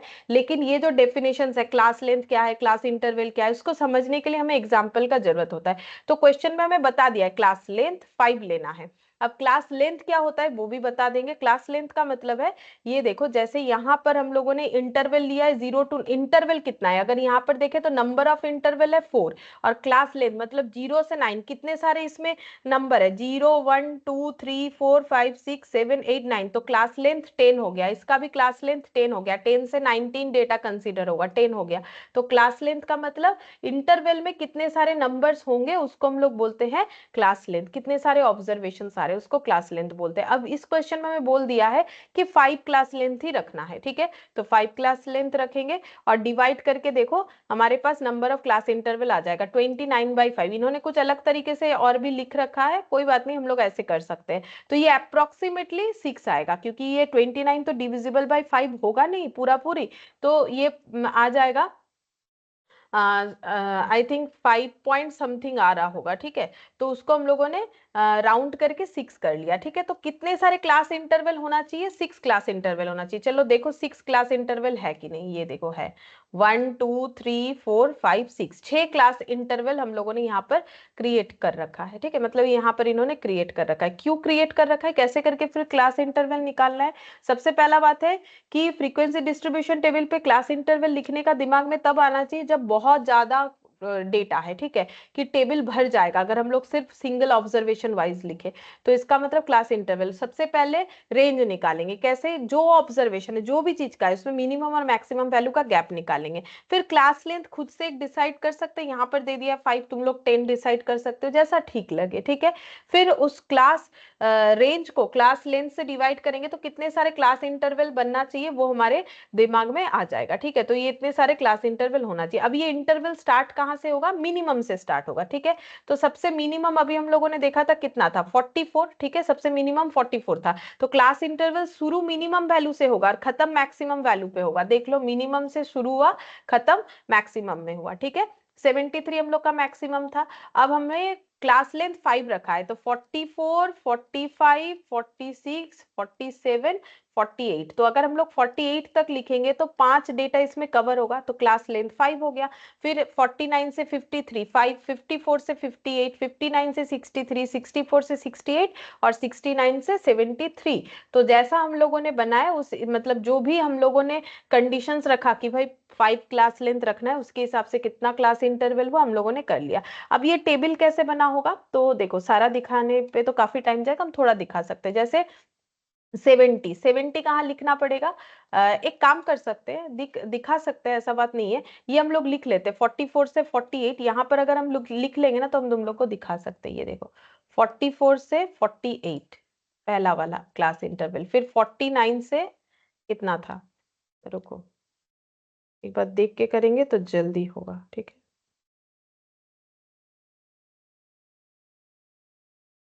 49 से 53 53, अच्छा, उसके बाद 54 से होगा 58 58, फिर 59 से होगा 63 63, फिर 64 से होगा 60 68 हो, हाँ, और 69 टू 73, ठीक है। अच्छा, अब यहाँ पर नंबर ऑफ स्टूडेंट्स या फिर फ्रीक्वेंसी, जो भी बोला हम फ्रीक्वेंसी लिख ले रहे हैं। अब ये 70 कहाँ पर आएगा, 70 हम लोग पहले ना टैली मार्क्स बनाएंगे तब जल्दी होगा, ठीक है, पहले टैली मार्क्स बनाएंगे, ठीक है। तो 70 कहाँ पर आएगा, बोलो 70 कौन से वाले क्लास इंटरवल में आएगा, यहाँ से 70 कौन से वाले क्लास इंटरवल में आएगा, 69 to 73 तो यहाँ पर हो गया। फिर 73 कहाँ आएगा, इसी में आएगा। 49 कहाँ पर आएगा, यहाँ पर आ जाएगा। 61 अच्छा 61 कहाँ पर आएगा, यहाँ आ जाएगा, 2 बार 61 है। 47 कहाँ पर आएगा, ये ऊपर आ जाएगा। 57 कहाँ पर आएगा, यहाँ पर आ जाएगा। 50 यहाँ पर आ जाएगा। 59 कहाँ पर आएगा, यहाँ पर आ जाएगा, ठीक है। फिर से 59 तो यहाँ पर आ जाएगा। 68 यहाँ पर आ जाएगा, ठीक है। 45 यहाँ पर आ जाएगा। 55 कहाँ पर आएगा, इधर आ गया, ठीक है। 65 यहाँ पर आ जाएगा। 68 इधर आ जाएगा। 56 कहाँ पर आएगा, यहाँ पर आ जाएगा। 68 इधर आ जाएगा, ठीक है। फिर 68 के बाद 55, 55 यहाँ पर आ जाएगा। अच्छा 70, 70 टू टाइम्स है, 70 और फिर 70, 57, 57 तो ये देखो 4 हो गया, ये 5 हो जाएगा, 57 हो गया। अच्छा 44, 44 यहाँ पर आएगा। 69, 69, 69 यहाँ आ जाएगा, ये ऐसे कटेगा, 4 के बाद एक 5 हो गया। 73, 73 इधर आ जाएगा, ठीक है। 73 के बाद 64, 64 हम लोग का इधर आएगा, तो ऐसे कटेगा। 64 के बाद 49, 49 इधर आ जाएगा। 63, 63, 63 ऐसे कटेगा। 65, 65 इधर आ जाएगा। 70, 70, 70, 70 इधर आ जाएगा, ठीक है, 70 हो गया। 65, 65 किधर आएगा, इधर आ जाएगा। 62, 62, 62 यहाँ आएगा। अच्छा 64, 64 मेरा इधर आएगा। अच्छा 73, 73 यहाँ लगना चाहिए। 67, 67 इधर आएगा, ठीक है। अच्छा 60 और 50, 60 कहाँ पर जाएगा, यहाँ आ जाएगा। और 50, 50 कहाँ पर जाएगा, यहाँ पर आ जाएगा, ठीक है। तो ये देखो यहाँ पर आंसर कितना हो जाएगा। अब टैली मार्क्स, अब फ्रीक्वेंसी बनाएंगे तो ये 3 है, 3 यहाँ पर स्ट्रोक्स या डंडा जो भी बोलो दिख रहा है। ये 4 हो गया, ये 5 हो गया, इसके बाद ये 5, 6, 7 हो गया, ये 5, 6, 7, 8, 9 हो गया, ठीक है। और ये वाला हो गया 5, 6, 7, 8 हो गया। तो इस तरीके से टेबल बनना चाहिए, ठीक है। बनाने कोई नहीं देगा, बट चीजों को समझने के लिए। ये देखो बन गया। और इसका टोटल हमेशा 36 होगा, क्योंकि 36 स्टूडेंट्स का डिस्क्रिप्शन है। तो ऐसे करके टेबल बनेगा, ठीक है। बस क्लास इंटरवल कैसे रेडी होता है वो मैंने बता दिया। अब यहाँ पर आ जाते हैं, मैंने जो नोट्स बनाए हैं यहाँ पर क्लास इंटरवल ऐसे निकल गया, ठीक है। अब क्या बोला है, प्रेजेंट क्लास और class interval in a table known as frequency distribution table. मतलब सीधा बात है, इस क्लास या क्लास इंटरवल जिसको हम लोग टेबल पे रिप्रेजेंट कर रहे हैं, इसी टेबल का नाम होता है फ्रीक्वेंसी डिस्ट्रीब्यूशन टेबल। मतलब ये रहा, ठीक है। ये क्या है, ये फ्रीक्वेंसी डिस्ट्रीब्यूशन टेबल बन गया, ठीक है। अच्छा अब देखो क्या बोला है, अप्लाई अप्लाई मार्क्स और stroke against occurrence of particular value in A class और क्लास इंटरवल। हमें क्या करना है, एक एक करके स्ट्रोक लगाना है। स्ट्रोक यानी टैली, हम पहले ही बता चुके हैं, टैली मार्क्स, ठीक है, इसी को हम लोग बोलते हैं स्ट्रोक। तो हम लोग क्या करेंगे, हर एक क्लास इंटरवल के आगे या क्लास के आगे हम लोग एक एक करके स्ट्रोक लगा देंगे। तो ये देखो, ये तो ऐसे ही लिखा हुआ है ताकि शॉर्टकट तुम लोग को मिल जाए, ये रटने वाला चीज है भी नहीं, ठीक है। लेकिन कैसे करके ये टेबल बनता है उसका एक डिस्क्रिप्शन दिया हुआ है कि भाई ऐसे करके टेबल बनेगा। तो इसमें देखो ये पॉइंट डिस्कस कर दिया, इसमें ये पॉइंट डिस्कस हुआ, ये भी हुआ, ये भी हुआ, बचा ये क्या है, बोल रहा है कि अगर डिस्क्रीट वेरिएबल है, मतलब वेरिएबल हम लोग का सिंगल है, कोई रेंज के अंदर आएगा ही नहीं, तब तो हमें क्या करना है, तब हमारा क्लास क्या होगा, आइसोलेटेड वैल्यूज होगा। मतलब ये वाला, ठीक है, क्लास हम लोग का क्या हो जाएगा, आइसोलेटेड वैल्यूज हो जाएगा। ये सब आइसोलेटेड वैल्यूज ही हम लोग का क्लास हो गया, तब क्लास इंटरवल नहीं हुआ, ये ऑब्जर्वेशन जो है ये क्लास बन गया ओनली, ठीक है। यही मेरा है 12, 10, 18, ठीक है, इस तरीके का ये चीज बोला है। तो ये समझ में आया। अब हम लोग देखते हैं कि फ्रीक्वेंसी डिस्ट्रीब्यूशन कितने तरीके से किया जाता है। तो दो तरीके से होता है मेनली। देखो नाम याद रखना है, क्योंकि एमसीक्यू में कोई भी नाम यूज किया जा सकता है। एक होता है सिंपल फ्रीक्वेंसी डिस्ट्रीब्यूशन, एक होता है group frequency distribution. Simple frequency distribution को अनग्रुप डेटा भी बोलते हैं, अनग्रुप फ्रीक्वेंसी डिस्ट्रीब्यूशन भी बोलते हैं। और जो ग्रुप फ्रीक्वेंसी डिस्ट्रीब्यूशन है वो दो तरीके का होता है, म्यूचुअली एक्सक्लूसिव और ओवरलैपिंग, म्यूचुअली इंक्लूसिव ऑफ और नॉन ओवरलैपिंग। समझा देंगे क्या होता है, ठीक है, तो याद भी हो जाएगा क्या होगा। तो देखो फ्रीक्वेंसी डिस्ट्रीब्यूशन दो तरीके का होगा। ये मैंने जो 13.16 लिख रखा है, एक्चुअली यहाँ से लिख रखा है कि 13.16 का जो एग्जाम्पल है, 13.16 वाला जो एग्जाम्पल है वो शायद इसको रिलेट करेगा। आई थिंक ये ही वाला, ठीक है। ये 16 इसीलिए लिखा हुआ है, शायद कोई दूसरे पीडीएफ में ये 16 है। तो सिंपल फ्रीक्वेंसी डिस्ट्रीब्यूशन, और ये छोड़ो, हम अपना एग्जांपल से दिखा देंगे, इसको इग्नोर कर सकते हो, हम बता देंगे। तो यहाँ पर देखते हैं, देखो अच्छा हाँ, और उसके बाद क्या करना पड़ेगा, इसको थोड़ा कंप्लीट कर लेते हैं। ये 4th नंबर के बाद अप्लाई स्ट्रोक दे दिया, फिर काउंट करना है स्ट्रोक को to obtain frequency of each class और क्लास इंटरवल। वो तो मैंने दिखाई दिया ना, काउंट ही तो करना है, ये देखो काउंट करना है ना, ये देखो अभी काउंट ही तो किया, 5 प्लस 5 1 6 6, ठीक है, यहाँ 4 2 2 2, ठीक है, तो ये काउंट करना है। तो यहाँ पर वही वाला है। फिर बोल रहा है यहाँ पर हम लोगों ने क्या स्टार्ट किया है, देखो म्यूचुअली एक्सक्लूसिव क्लासिफिकेशन और ओवरलैपिंग, मतलब ग्रुप फ्रीक्वेंसी डिस्ट्रीब्यूशन का ये वाला पोर्शन पढ़ रहे हैं, ठीक है। तो ग्रुप फ्रीक्वेंसी डिस्ट्रीब्यूशन कौन सा है पता है, ग्रुप फ्रीक्वेंसी मतलब इस तरीके का क्लास इंटरवल वाला जो फ्रीक्वेंसी डिस्ट्रीब्यूशन है उसे बोलते हैं ग्रुप फ्रीक्वेंसी डिस्ट्रीब्यूशन, जो अभी बीबीए स्टूडेंट वाला हम लोगों ने किया। और जो पेज में प्रिंट हुआ था, मिस्टेक था, वो वाला जो एग्जाम्पल था वो है अनग्रुप्ड या सिंपल फ्रीक्वेंसी डिस्ट्रीब्यूशन। और मेरे यहाँ पर नोट से अगर देखोगे तो ये है ग्रुप फ्रीक्वेंसी डिस्ट्रीब्यूशन, क्योंकि ग्रुपिंग किया हुआ है ना, डेटा ग्रुप्स में है, 0 to 9 एक ग्रुप है, 10 to 19 एक ग्रुप है, और ये रहा सिंपल जो इंडिविजुअली लिखा हुआ है, ठीक है। और ये 13.16 आई थिंक वो वाला एग्जाम्पल का नाम ही दिया हुआ है, चलो देख लेते हैं।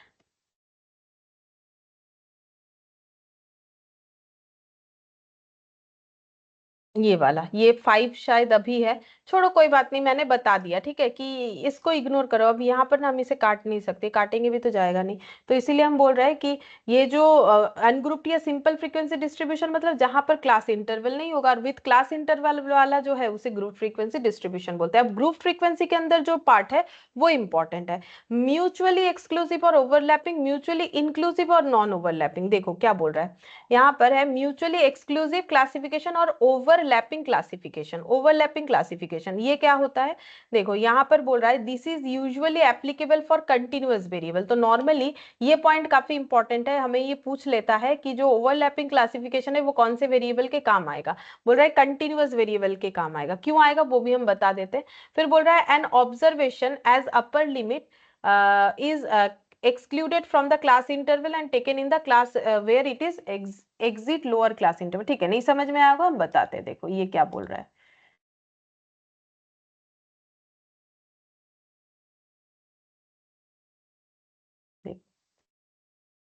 यहाँ पर क्लास, ठीक है, मैंने क्लास या क्लास इंटरवल जो भी बोला मैंने ऐसे लिया, क्लास इंटरवल सपोज मैंने ऐसे लिया 10 to 20, 20 to 30, 30 to 40, ठीक है। तो ये हो गया म्यूचुअली एक्सक्लूसिव या ओवरलैपिंग। ओवरलैपिंग क्यों, क्योंकि देखो ओवरलैपिंग इसीलिए 10 से 20 फिर 20 से 30 ओवरलैप कर गया ना, ठीक है, ओवरलैप कर गया। म्यूचुअली क्या हो गया, एक्सक्लूसिव क्यों हो रहा है वो इस पॉइंट सेकंड वाले पॉइंट से बता सकते हैं, ठीक है। ओवरलैप का मतलब ये देखो 10 से 20 हुआ, फिर 20 ओवरलैप करके 20 से 30, फिर 20 से 30 हुआ, फिर ओवरलैप करके 30 से यहाँ पर 40, ठीक है। तो क्योंकि जहां खत्म हो रहा है फिर नेक्स्ट वहीं से स्टार्ट हो रहा है तो उसे ओवरलैपिंग बोलेंगे। तो इसे बोलते हैं ओवरलैपिंग क्लासिफिकेशन। क्यों बोलते हैं मैंने समझा दिया। अब म्यूचुअली एक्सक्लूसिव क्यों बोलते हैं वो समझते हैं। देखो अब यहाँ पर हम लोग वैल्यूज को लिखेंगे, चलो यहाँ पर हम लोग लिखते हैं। अच्छा चलो यहाँ जैसे हम एक एग्जांपल दे रहे हैं, मान लो ये क्लास इंटरवल है, इसको मैंने एक से डिफाइन कर दिया, ये मान लो मार्क्स ऑफ स्टूडेंट है, मार्क्स ऑफ स्टूडेंट, ठीक है। अब मेरा क्वेश्चन ये है कि मान लो x का वैल्यू अगर 17 है तो वो कहाँ बिलोंग करेगा, x का वैल्यू अगर 17 है तो वो कौन से क्लास इंटरवल में बिलोंग करेगा, 10 to 20, 20 to 30 या 30 to 40, बोलो। अभी तो बीबीए क्वेश्चन किया हम लोगों ने, वहां पर टैली मार्क लगाया, स्ट्रोक लगाया, तो कैसे लगाया, तो ये 17 कहाँ, हाँ बोलो कहाँ बिलोंग करे, 10 to 20। 10 to 20, अच्छा। अगर x का वैल्यू मान लो 25 है तो वो कहाँ बिलोंग करेगा, 20 to 30। 20 to 30, ठीक है। अच्छा अगर x का वैल्यू मान लो 18.7 है तो कहाँ बिलोंग करेगा, 10 to 20। 10 to 20। और x का वैल्यू अगर 20 है, अब क्वेश्चन आया कि x का वैल्यू अगर 20 है तो कहाँ बिलोंग करेगा, बोलो। क्या कोई कंफ्यूजन है, बिलोंग कहाँ करेगा, इसको लेके कोई कंफ्यूजन लग रहा है कि भाई इसमें भी करेगा इसमें भी करेगा, ऐसा लग रहा है, बोलो किस में बिलोंग करेगा। 10 to 20 या 20 to 30? इसमें कंफ्यूजन है कि 10 to 20 में जाएगा कि 20 to 30 में जाएगा, ठीक है। अब ये कंफ्यूजन इसीलिए क्योंकि ये ओवरलैपिंग वाला है। अब वही बोला है देखो। अच्छा, अब एक चीज बताते हैं, ये जो क्लास इंटरवल्स है ये इंटरवल्स है, और ये एक क्लास है। 10 एक क्लास है, 20 एक क्लास है, 20 से 30 एक क्लास है, तो इसको हम लोग बोलते हैं अपर क्लास लिमिट, ठीक है। इसको हम लोग बोलते हैं लोअर क्लास लिमिट, ठीक है। क्लास लिमिट, ठीक है। क्लास लिमिट सीएल ये आगे लिखा हुआ है, ठीक है, वो पढ़ेंगे इंडिविजुअली। अभी इसको समझाने के लिए ये थोड़ा सा बताना पड़ेगा। लोअर ये अपर। अब ये लोअर क्यों है? क्योंकि देखो जो लेफ्ट हैंड साइड वाला है वो सभी कम है क्लास इंटरवल। जैसे 10 to 20 में लोअर वैल्यू ये है, इसीलिए ये लोअर क्लास इंटरवल। 20 to 30 जाओगे तो ये लोअर होगा। तो लेफ्ट हैंड साइड वाला डेटा जो है वो हमेशा लोअर रहेगा, और राइट हैंड साइड वाला अपर रहेगा। तो जो लिमिट है, ये तो लिमिट है ना, इसका लिमिट कहाँ है? 10 से लेके 20 तक। लोअर वाले को लोअर क्लास लिमिट, और जो ज्यादा वैल्यू उसे अपर क्लास लिमिट बोलेंगे। तो देखा जाएगा कि ऑलवेज इधर ही लोअर क्लास लिमिट आएगा और इधर ही अपर क्लास लिमिट आएगा, ठीक है। अब ये क्यों बोला मैंने? अब यहाँ जो डिस्क्राइब किया है ना, उसको समझने के लिए ये चाहिए। बोल रहा है एन ऑब्जर्वेशन, ऑब्जर्वेशन ये सब ऑब्जर्वेशन है किस चीज का? मार्क्स का। An as upper limit, upper class limit, तो मैंने यहाँ ऑब्जर्वेशन क्या लिया है? स्पेसिफिकली 20 लिया है, ठीक है। As upper class limit is x, देखो ये यहां पर भी है, ये यहां पर भी है। तो बोल रहा है ऐसे ऑब्जर्वेशंस का क्या करना है? बोल रहा है an observation as upper class limit is excluded from the class interval. Upper class limit के क्लास इंटरवल से एक्सक्लूड कर देना है, and taken in the class where it is exist as lower class limit. मतलब सीधा बात है, जब ऐसा कोई डेटा है जो हमें लग रहा है कि इसमें भी आएगा, इसमें भी आएगा, तो जहां पर ये data as a upper class limit included है वहां से एक्सक्लूड हो जाएगा, और जहां लोअर क्लास लिमिट के हिसाब से इंक्लूडेड है वहां ये एग्जिस्ट करेगा। मतलब मुझे ये बताओ फिर 20 किधर आना चाहिए? 10 to 20 में या 20 to 30 में? बोलो आंसर क्या होगा? अभी तो बता दिया कि कहाँ लेना है कहाँ नहीं लेना है। जहां अपर क्लास लिमिट के अकॉर्डिंग इंक्लूडेड है वहां नहीं लेना है, जहां as a lower class limit included है वहां लेना है। तो कहाँ आएगा?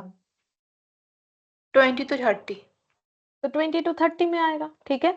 वही बताया है कि कैसे करके लेना है, ठीक है। तो ये देखो, an observation as upper class limit is excluded. ऐसा कोई ऑब्जर्वेशन जहां कंफ्यूजन हो रहा है, वैसे ऑब्जर्वेशंस को क्या करना है? अपर क्लास लिमिट में जहां इंक्लूडेड है वहां से एक्सक्लूड करना है, और जहां लोअर क्लास लिमिट के हिसाब से है वहां ले लेना है। इसीलिए इसका नाम है म्यूचुअली एक्सक्लूसिव। एक्सक्लूड कर रहे हैं, ठीक है। एक जगह से एक्सक्लूड कर रहे हैं, दूसरे में ले रहे हैं। तो कंफ्यूजन कैंसिल करके ये दिमाग में बैठा लो कि कहाँ लेना पड़ेगा, ठीक है। अच्छा, तो इसका मतलब अगर 20 मेरा इधर आ रहा है, शिफ्ट हो जा रहा है 10 to 20 में, 20 नहीं हो रहा है, तो ये रेंज ये जो दिख रहा है 10 से लेके 20, तो यहाँ पर क्या क्या नंबर्स आएगा? तो ये कहां तक चलेगा? मतलब मेरे कहने का ये मतलब है कि 10 to 20 में तो 20 नीचे शिफ्ट हो गया, 20 वैल्यू नीचे में शिफ्ट हो गया, तो ये कहां तक चलेगा? ये क्लास इंटरवल स्टार्ट जो है वो 10 से हो रहा है, एंड कितने में जाके होगा ये हम पूछ रहे हैं। क्योंकि 20 तो नीचे आ गया, तो 20 के आगे का डेटा क्या होगा? 19.99999999 एंड सो ऑन, ठीक है। सेम तरीके से 20 to 30 में स्टार्टिंग फ्रॉम 20 है, 30 तो नीचे वाले में आ जाएगा, ठीक है। 30 नीचे वाले में आ जाएगा, क्योंकि यहाँ तो ये अपर क्लास के हिसाब से है, लोअर क्लास में लेना पड़ेगा। तो फिर ये 20 स्टार्टिंग है, एंडिंग हो जाएगा 29.9999 करके, इस तरीके से होगा। तो ये हो गया म्यूचुअली एक्सक्लूसिव क्लासिफिकेशन का मतलब, कि म्यूचुअली एक्सक्लूसिव क्लासिफिकेशन क्या होता है, या फिर इसे ओवरलैपिंग बोलते हैं। कैसे याद रखोगे? ओवरलैपिंग था इसीलिए यहाँ कंफ्यूजन था, उस कंफ्यूजन को दूर करने के लिए एक्सक्लूड करना पड़ेगा वैल्यू को कहीं ना कहीं से। तो अपर क्लास लिमिट से एक्सक्लूड करेंगे, जहां ये लोअर क्लास लिमिट के अकॉर्डिंग है वहां इंक्लूड कर लेंगे। अच्छा, अब देखो दूसरा वाला, म्यूचुअली इंक्लूसिव क्लासिफिकेशन और नॉन ओवरलैपिंग क्लासिफिकेशन जो है वो ओवरलैप नहीं कर रहा है, वो हमें पढ़ना पड़ेगा, ठीक है। देखो देखो यहाँ पर क्या दिया हुआ है?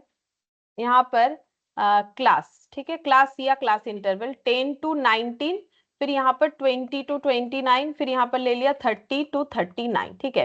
तो ये हो गया नॉन ओवरलैपिंग। क्यों नॉन ओवरलैपिंग हो गया? सिंपल सा बात है, 19 में खत्म हुआ लेकिन 19 से शुरू नहीं हुआ, 20 में हुआ, तो ओवरलैप नहीं किया, इसीलिए इसका नाम क्या है? Non overlapping classification. अब म्यूचुअली इंक्लूसिव क्यों है? म्यूचुअली इंक्लूसिव इसीलिए, देखो यहाँ पर जैसे हम अगर लिखे कि मान लो मैंने x का वैल्यू ले लिया 15, तो बोलो कहाँ इंक्लूड होगा? 10 to 19। 10 to 19। अगर मैंने x का वैल्यू ले लिया मान लो 23, तो कहाँ जाएगा? 20 to 29। 20 to 29। अगर मैंने x का वैल्यू ले लिया सपोज 20, तो ये कहाँ जाएगा? 20 to 29। क्योंकि इसमें तो कोई कंफ्यूजन है नहीं, पिछले वाले की तरह ये 20 to 29 में जाएगा, ठीक है। अच्छा, अब मान लो मैंने ले लिया x का वैल्यू 19.5, अब ये कहाँ जाएगा?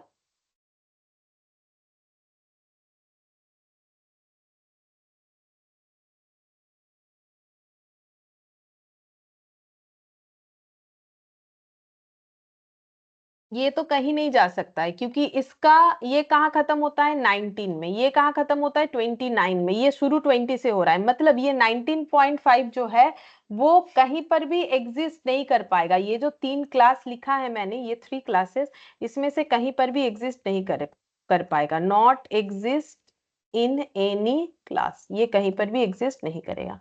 अब पढ़ते हैं, देखो क्या बोल रहा है। म्यूचुअली इंक्लूसिव क्लासिफिकेशन और नॉन ओवरलैपिंग बोल रहा है applicable for discrete variable. Discrete मतलब पॉइंट वाले वेरिएबल के लिए ये हमें सॉरी पॉइंट बोल रहा है, डिस्क्रीट मतलब हम लोग का हो जाएगा जहां पर पॉइंट का नहीं आता है, ठीक है, मतलब आइसोलेटेड वैल्यूज। इसीलिए देखो ना 19.5 जो है एग्जिस्ट नहीं किया।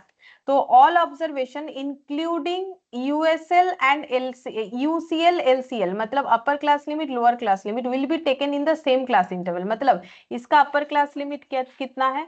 ये लोअर क्लास लिमिट है, ये अपर क्लास लिमिट है। बोल रहा है कि किसी भी क्लास इंटरवल का लोअर क्लास लिमिट और अपर क्लास लिमिट उसी क्लास इंटरवल में ही होगा। जैसे प्रीवियस वाले का क्या हो रहा था, लोअर क्लास लिमिट वहां हो रहा था लेकिन अपर क्लास लिमिट जो है वो नीचे चला जा रहा था, लेकिन यहाँ पर नहीं होगा। Lower class limit upper class limit दोनों जो है वो सेम ही क्लास में जो है एग्जिस्ट करेंगे, ठीक है। As there is no confusion, क्योंकि कोई कंफ्यूजन होता ही नहीं है इसमें। जैसे इस पे 20 ढूंढने गए तो कोई कंफ्यूजन हुआ, सीधा पता चला कि 20 से 29 में जाएगा। और ये मैंने यहाँ पर एग्जांपल कर रखा था, ठीक है। तो यहाँ पर लेकिन पॉइंट मतलब अगर कंटिन्यूअस कोई वेरिएबल लेंगे ना, जैसे 19 के बाद 19.65 ले लिया या 19.05 भी ले लिया, तो वो एग्जिस्ट कर ही नहीं सकता है। इसीलिए इस तरीके का क्लास इंटरवल जो नॉन ओवरलैपिंग है वो सूटेबल होता है डिस्क्रीट वेरिएबल के लिए। डिस्क्रीट मतलब जो पॉइंट वाला नहीं होता है, लास्ट क्लास में एकदम स्टार्टिंग वाले क्लास में हम लोगों ने ये पढ़ा था। और जो हम लोग का म्यूचुअली एक्सक्लूसिव वाला है वो हमेशा सूटेबल होता है कैसे क्लासिफिकेशन के लिए? वो हमेशा हम लोग का कंटिन्यूअस वेरिएबल। ये देखो कंटिन्यूअस वेरिएबल क्यों? क्योंकि इसमें कोई पॉइंट वाला डेटा लो ना, x इक्वल टू 19 पॉइंट मान लो 5 लिया, बताओ तो ये कहाँ एग्जिस्ट करेगा? यहाँ पर ये भी मुझे एक बार पूछ लेना चाहिए था। मान लो x इक्वल टू 19.5, तो ये कहाँ एग्जिस्ट करेगा? 19.5 ये कौन से क्लास इंटरवल में एग्जिस्ट करेगा? 20। ऑब्वियस 10 टू 20 में करेगा, ठीक है, 10 टू 20 में, क्योंकि ये 19.99 मतलब ये सारे वैल्यूज को कंसीडर करेगा, किसी भी इंटरवल के अंदर कोई भी वैल्यूज को कंसीडर कर लेगा, यानी कंटिन्यूअस वेरिएबल के लिए सूटेबल है, सूटेबल, ठीक है। और यहाँ पर ये वाला जो है हम लोग का डिस्क्रीट वेरिएबल के लिए सूटेबल है, क्योंकि ये पॉइंट वाले कोई भी वैल्यूज, पॉइंट का बात नहीं, कोई भी वैल्यूज को जो है नहीं ले पाएगा, ठीक है।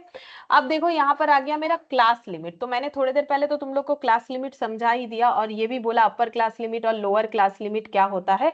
लेकिन अब मैंने बोला था ना, वो तो एग्जाम्पल समझाने के लिए मुझे बोलना पड़ा, नहीं तो क्लास लिमिट हम लोग अलग से जरूर पढ़ेंगे। तो ये देखो class limit for a class interval, कोई भी क्लास इंटरवल ले लो, इतने सारे हैं।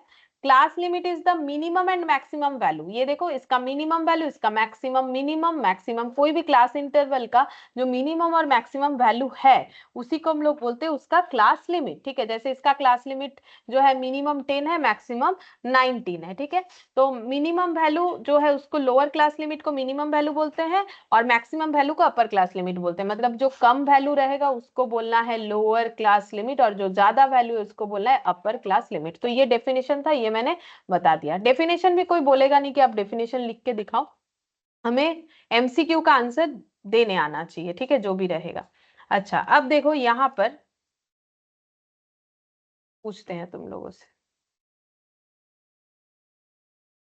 ठीक। अच्छा, यहाँ पर देखो क्लास, ठीक है, 10, 10 to 19, 20 to 29, 30 to 39, ठीक है। अच्छा, इसमें मुझे बताओ लोअर क्लास लिमिट कितना है और अपर क्लास लिमिट कितना है, ये बताओ। Lower class limit 10, upper class limit 19. हाँ, लोअर क्लास लिमिट 10 और अपर क्लास लिमिट 19, सही है। 10,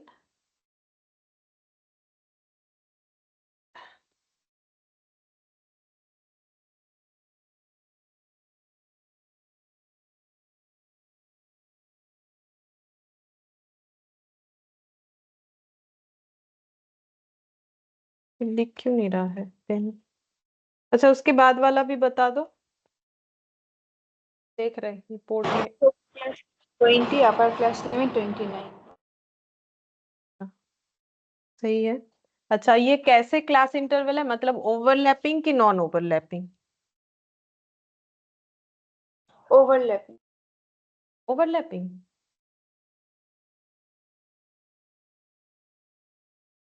ওভারল্যাপ কোথায় করেছে? No, non-overlapping. सर, ये नॉन ओवरलैपिंग है। नॉन ओवरलैपिंग का और एक नाम क्या है?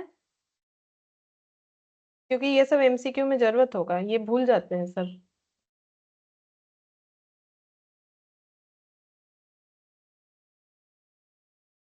बोलो।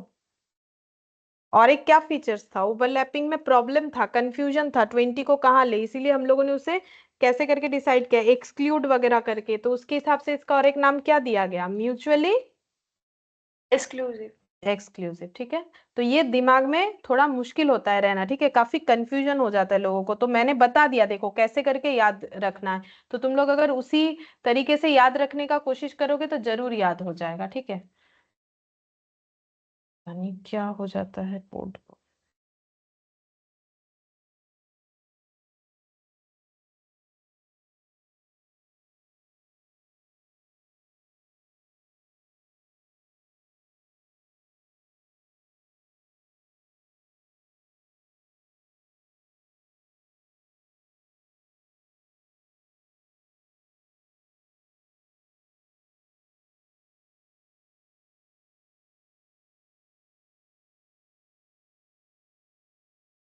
अच्छा, देखो यहाँ पर ये म्यूचुअली इंक्लूसिव लिखा हुआ है, ठीक है, म्यूचुअली इंक्लूसिव, क्योंकि ये नॉन ओवरलैपिंग है।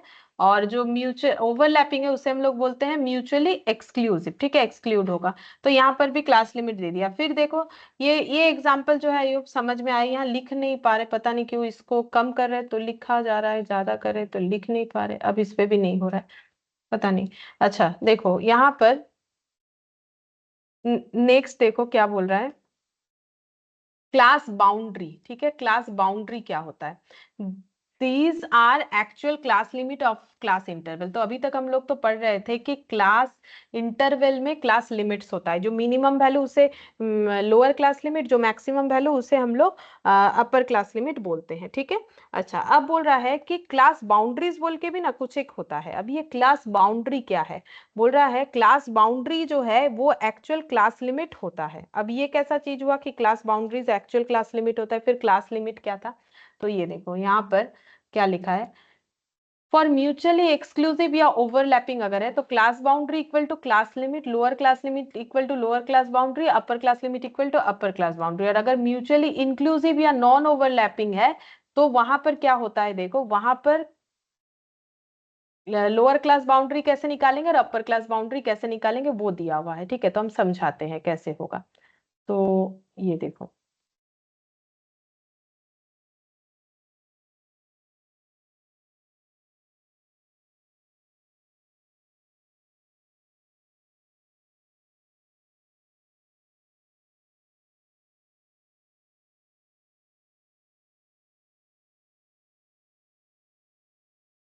पेन जो है वो बाई चांस चल नहीं रहा है। अच्छा, ऐसे माउस से लिख रहे तो चल रहा है, तो इसका मतलब पेन का इश्यूज है। चल रहा है, चलो देखो। आ, यहाँ पर मैंने लिखा क्लास, ठीक है। 10 टू 20, 20 टू 30, 30 टू 40, ठीक है।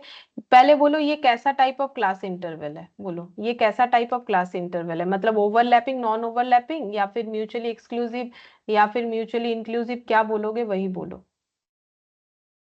ओवरलैपिंग और ओवरलैपिंग है, ओवरलैपिंग और म्यूचुअली एक्सक्लूसिव।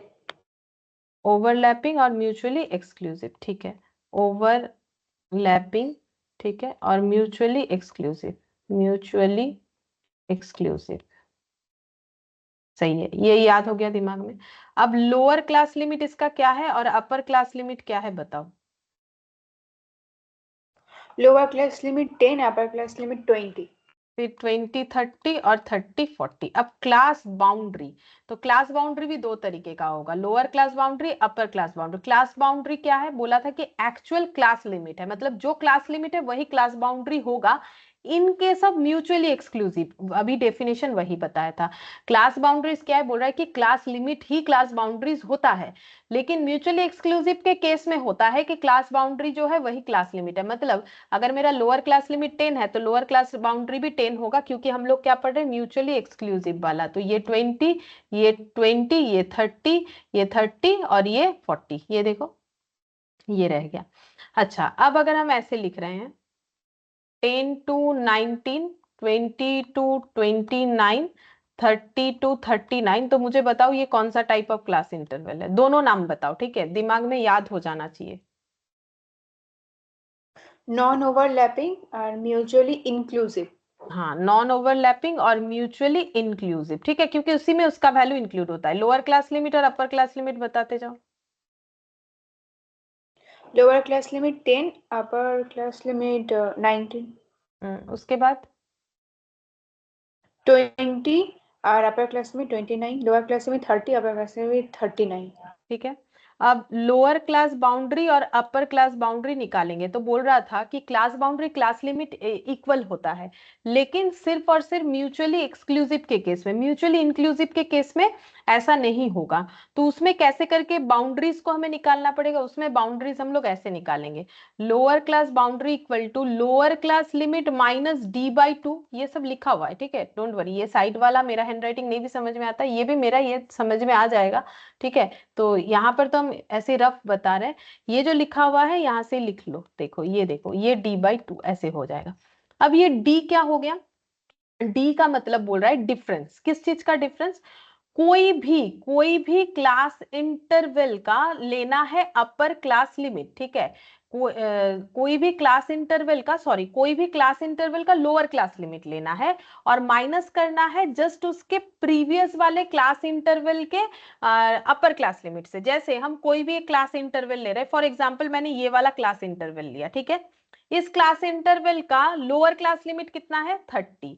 माइनस करना पड़ेगा, डी का मतलब बता रहे, माइनस करना पड़ेगा जस्ट इसके प्रीवियस वाला क्लास इंटरवल। प्रीवियस में तो 10 माइनस 9, 10 टू 19 भी है, लेकिन ये जस्ट प्रीवियस नहीं है, जस्ट प्रीवियस ये है, मतलब जस्ट इसके आगे वाला। तो 20 टू 29, ठीक है। तो जस्ट इसके प्रीवियस वाले क्लास इंटरवल का मुझे क्या लेना है, अपर क्लास इंटरवल, जो कि है 29, ठीक है। इन दोनों का डिफरेंस कितना हुआ, 1, ठीक है। तो देखो डी लिखा हुआ है, lower class limit of A class interval of any class interval, कोई भी क्लास इंटरवल का लोअर क्लास लिमिट लो, माइनस करना है अपर class limit of just preceding class interval, preceding class interval का अपर क्लास लिमिट जो है वो माइनस करना है, करने से जितना आएगा वो डी होगा, और डी को हमेशा 2 से डिवाइड करना पड़ेगा, ठीक है।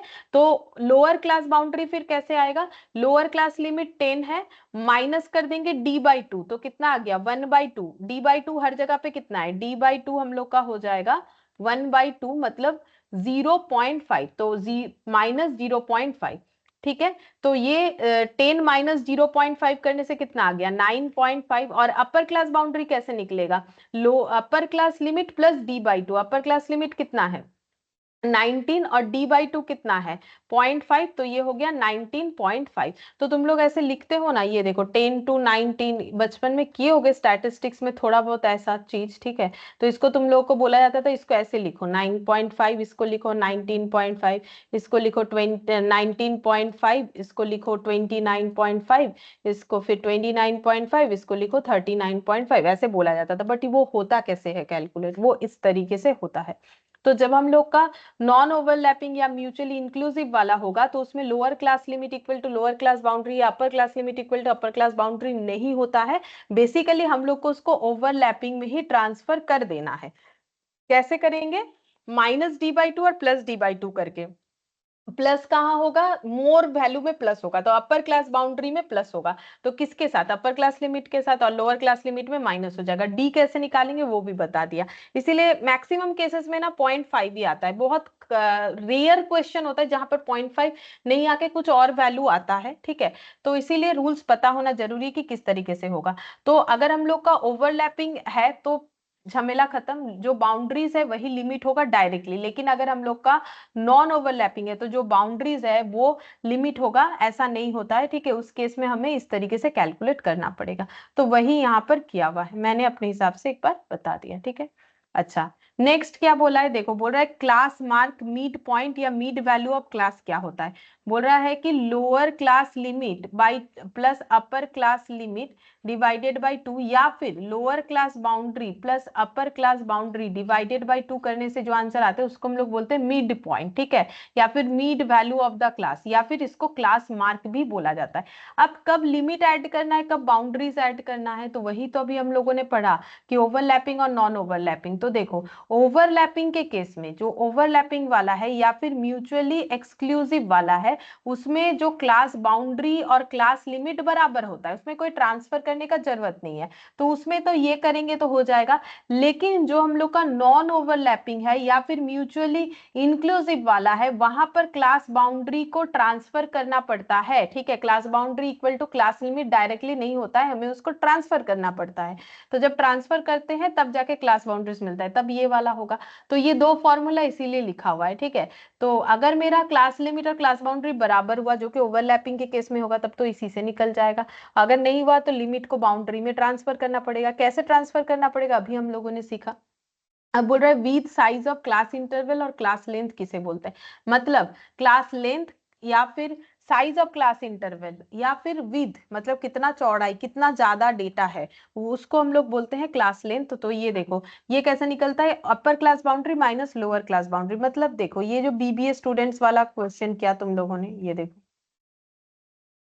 ये देखो ये हम लोग का क्या था, ये हम लोग का क्लास इंटरवल था। अच्छा मुझे ये बताओगे ये ओवरलैपिंग वाला है कि नॉन ओवरलैपिंग, ये जो बना हुआ है अभी इतना कुछ सीखा हम लोगों ने, बोलो तो ये ओवरलैपिंग वाला है कि नॉन ओवरलैपिंग।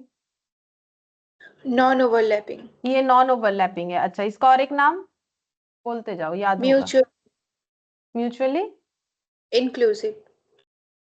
म्यूचुअली इंक्लूसिव, या इंक्लूड होता है इससे या एक्सक्लूड होता है, नॉन ओवरलैपिंग। अच्छा हाँ ठीक बोले हो, मैंने गलत बोला, म्यूचुअली इंक्लूसिव, ठीक है। अच्छा अब इसका क्लास लिमिट बताओ, कोई भी एक का बताओ क्लास लिमिट, लोअर और अपर क्लास लिमिट, इसका बताओ। Lower class limit 44, upper class hmm, limit 48। ठीक है। अच्छा क्या इसमें क्लास बाउंड्री यही होगा कि हमें निकालना पड़ेगा,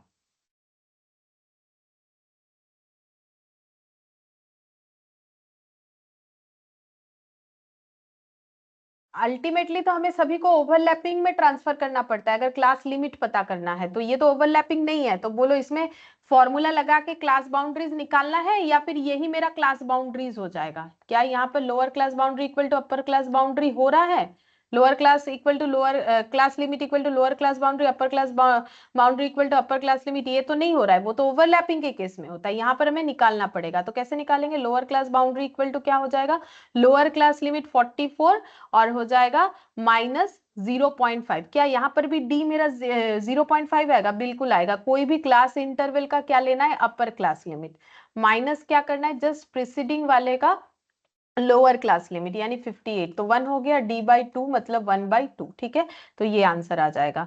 अब यहाँ पर देखो एनी क्लास इंटरवल हम लोग ले सकते हैं d को कैलकुलेट करने के लिए, एक्सेप्ट दिस वन, ये नहीं ले सकते, क्यों? क्योंकि इसके प्रीवियस में कोई क्लास इंटरवल नहीं होता है, तो स्टार्टिंग वाले को छोड़ के हम लोग बाकी सभी क्लास इंटरवल से ये d निकाल के देख सकते हैं, ठीक है। अच्छा, अब जो पॉइंट हम बता रहे थे कि साइज ऑफ क्लास इंटरवल या क्लास लेंथ क्या होता है, तो ये देखो, अब ये जो 44 ये यहाँ पर क्लास बाउंड्रीज, इसका मतलब हम लोग का कितना आएगा पता है? ये आ जाएगा हम लोग का 43.5, और जो अपर क्लास बाउंड्रीज है वो कितना आ जाएगा? 48.5। तो क्लास विथ मतलब क्लास का चौड़ाई या क्लास लेंथ कितना होगा? 48.5 माइनस 43.5, मतलब upper class boundary minus lower class boundary, तो ये कितना हो गया? ये हो गया 5, ठीक है, 5 हो गया। तो देखो ये जब क्वेश्चन हम लोगों ने रेडी किया था तो क्लास लेंथ क्वेश्चन बता दिया था कि 5 लेके करो, तो 5 ही हुआ। तो देखो 44 से 48 के बीच में कितने सारे 44, 45, 46, 47, 48, 5 डेटा, ठीक है। तो ये देखो क्लास बाउंड्रीज का डिफरेंस निकालना है, जहां पर क्लास लिमिट क्लास बाउंड्रीज बराबर है वहां तो कोई झमेला नहीं, नहीं है तो क्लास बाउंड्रीज बना के निकालो। अगर तुम लोग इसका डिफरेंस निकाल लोगे 48 माइनस 44, तो आंसर कितना आता है पता है? 4 आता है, बट क्लास लेंथ 4 थोड़ी ना है, क्लास लेंथ तो 5 है। इसीलिए फॉर्मूले में क्या लिखा हुआ है? फॉर्मूले में ये नहीं लिखा हुआ है कि क्लास लिमिट का डिफरेंस, लिखा हुआ है क्लास बाउंड्रीज का डिफरेंस। अगर क्लास लिमिट का डिफरेंस निकालोगे तो गलत आ सकता है, क्योंकि ये नॉन ओवरलैपिंग वाला था। अगर ओवरलैपिंग वाला होता है तो ठीक है, उसमें कोई प्रॉब्लम नहीं होगा, क्यों? क्योंकि उसमें class limit class boundary same values होता है, बट यहाँ पर तो ऐसा नहीं है ना, इसीलिए ये वाला जो है क्लास बाउंड्रीज निकाल के करना है। इसीलिए फॉर्मूले में ना लिमिट लिखा ही नहीं है, फॉर्मूले में डायरेक्टली लिख दिया है क्लास बाउंड्रीज का डिफरेंस जो है वही हमें सही क्लास लेंथ या क्लास लिमिट बताएगा, ठीक है। अच्छा, अब देखो नेक्स्ट, आई होप कि ये समझ में आया हो। अब देखो बोल रहा है कि क्यूमुलेटिव फ्रीक्वेंसी क्या होता है। क्यूमुलेटिव फ्रीक्वेंसी दो तरीके का होता है, लेस देन टाइप और ग्रेटर देन टाइप, ठीक है। जैसे यहाँ पर एक क्लास लिखा हुआ है 10 टू 20, 20 टू 30, 30 टू 40, 40 टू 50। अच्छा, फिर से पूछेंगे, बोलो ये कैसा क्लास इंटरवल है? ओवरलैपिंग, नॉन ओवरलैपिंग, कैसा है बोलो? ओवरलैपिंग और म्यूचुअली एक्सक्लूसिव। हाँ, ओवरलैपिंग, ठीक है। अच्छा, फ्रीक्वेंसी मैंने अपने मन से दे रखा है 5 टू, कोई भी होगा, तुम लोग देख सकते हो क्वेश्चन में जैसा रहेगा, मेरे यहाँ पर इतना है। लेस देन टाइप मतलब कम से ज्यादा, मोर देन टाइप मतलब ज्यादा से कम, ठीक है। तो कम से ज्यादा तो कैसे करके होगा? जैसे देखो 5 है, 2 है, 8 है, 13 है, तो 5 क्यूमुलेट करने का मतलब एक के साथ एक ऐड करना। तो पहले 5 के आगे तो कुछ है नहीं, तो 5 अकेला, 5 में फिर 2 ऐड हो जाएगा, ठीक है, तो ये कितना हो गया? 7। फिर 2 में 8 ऐड हो जाएगा, तो 5 प्लस 2 प्लस 8, क्यूमुलेट मतलब एक के साथ एक ऐड होते जाना। 15, फिर 15 में 3 ऐड हो जाएगा, तो 5 प्लस 2 प्लस 8 प्लस 15, तो ये आ गया 18, ठीक है। तो ये हो गया लेस देन टाइप। अब मोर देन टाइप कैसे बनेगा? मोर देन टाइप इस तरीके से बनेगा, ये देखो मोर देन टाइप कैसे बनेगा। यहाँ सब नीचे से हम लोग जाएंगे, ये देखो 5, 2, 8 और 3, तो ये देखो यहाँ पर लिखेंगे 3, फिर 3 में 8 ऐड करेंगे, 11, ठीक है। फिर 3 प्लस 8 प्लस 2, तो ये कितना हो गया? 13। फिर इसमें 5 ऐड हो जाएगा, 3 प्लस 8 प्लस 2 प्लस 5, ये हो गया मेरा 18, ठीक है। तो जब हम लोग का लेस देन मतलब कम से ज्यादा में जा रहे हैं तो लेस देन टाइप, ठीक है, ज्यादा से कम में जा रहे हैं तो मोर देन टाइप। इसको हम लोग बोलते हैं क्यूमुलेटिव फ्रीक्वेंसी। क्यूमुलेट कर रहे हैं ना वैल्यू को, क्यूमुलेट मतलब एक्यूमुलेट करना, एक के साथ एक को ऐड करना। 5 प्लस 2, 5 में 2 क्यूमुलेट हुआ, ऐड हुआ। 5 प्लस 2 में 8 क्यूमुलेट हुआ, 5 प्लस 2 प्लस 8 प्लस 3 हुआ, तो 4 वैल्यू क्यूमुलेट हुआ। तो अब ये भी दो तरीके से निकल सकता है, लेस देन टाइप और मोर देन टाइप। अच्छा, अब देखो फ्रीक्वेंसी डेंसिटी क्या होता है। फ्रीक्वेंसी डेंसिटी का मतलब जैसे कि देखो किसी एरिया में पॉपुलेशन डेंसिटी कितना है, जैसे मैंने यहाँ पर एक एग्जांपल लिया है कि एरिया एक्स और एरिया वाई। एरिया एक्स में पॉपुलेशन है 10,000 और एरिया जो है वो 20 किलोमीटर है, मतलब 20 किलोमीटर जगह पे 10,000 लोग रहते हैं, तो डेंसिटी कितना है, ठीक है। तो डेंसिटी कैसे निकालेंगे? डिवाइड करने से ही पता चलेगा कि पर किलोमीटर में कितने लोग रहते हैं, मतलब 500 लोग रहते हैं, एक एक किलोमीटर में 500 लोग रहते हैं, तभी तो 20 20 किलोमीटर में 10,000 लोग रहते हैं, और यहाँ पर है 20,000, एरिया है 60, तो ये डिवाइड करेंगे तो ये कुछ इतना आ रहा है, तो डेंसिटी इतना आ गया। सेम तरीके से अगर हमें फ्रीक्वेंसी डेंसिटी निकालना है तो हमें यही वाला एग्जाम्पल दिमाग में रखेंगे तो हमें ये चीज समझ में आ जाएगा। तो हम लोगों ने किससे किसको डिवाइड किया, पॉपुलेशन से एरिया को, तो यहाँ भी मैंने इस तरीके से डिफाइन किया है, ठीक है। अब फ्रीक्वेंसी का डेंसिटी कैसे निकालेंगे, फ्रीक्वेंसी का डेंसिटी हो जाएगा फ्रीक्वेंसी ऑफ क्लास, किसी एक क्लास का फ्रीक्वेंसी कितना है divided by class length of that class. मतलब जैसे ये एग्जांपल में जाए फ्रीक्वेंसी डेंसिटी दिखाते हैं, यहाँ पर जो एग्जांपल है फ्रीक्वेंसी डेंसिटी कैसे निकालेंगे, फ्रीक्वेंसी ऑफ ए क्लास, जैसे इस क्लास का फ्रीक्वेंसी है 4, ठीक है, और इसका देखो क्या निकालना है, frequency of A class, class length of that class, ठीक है। क्लास लेंथ अभी अभी सीखा, क्लास लेंथ तो इसका 5 था, ठीक है, तो ये हो गया 5।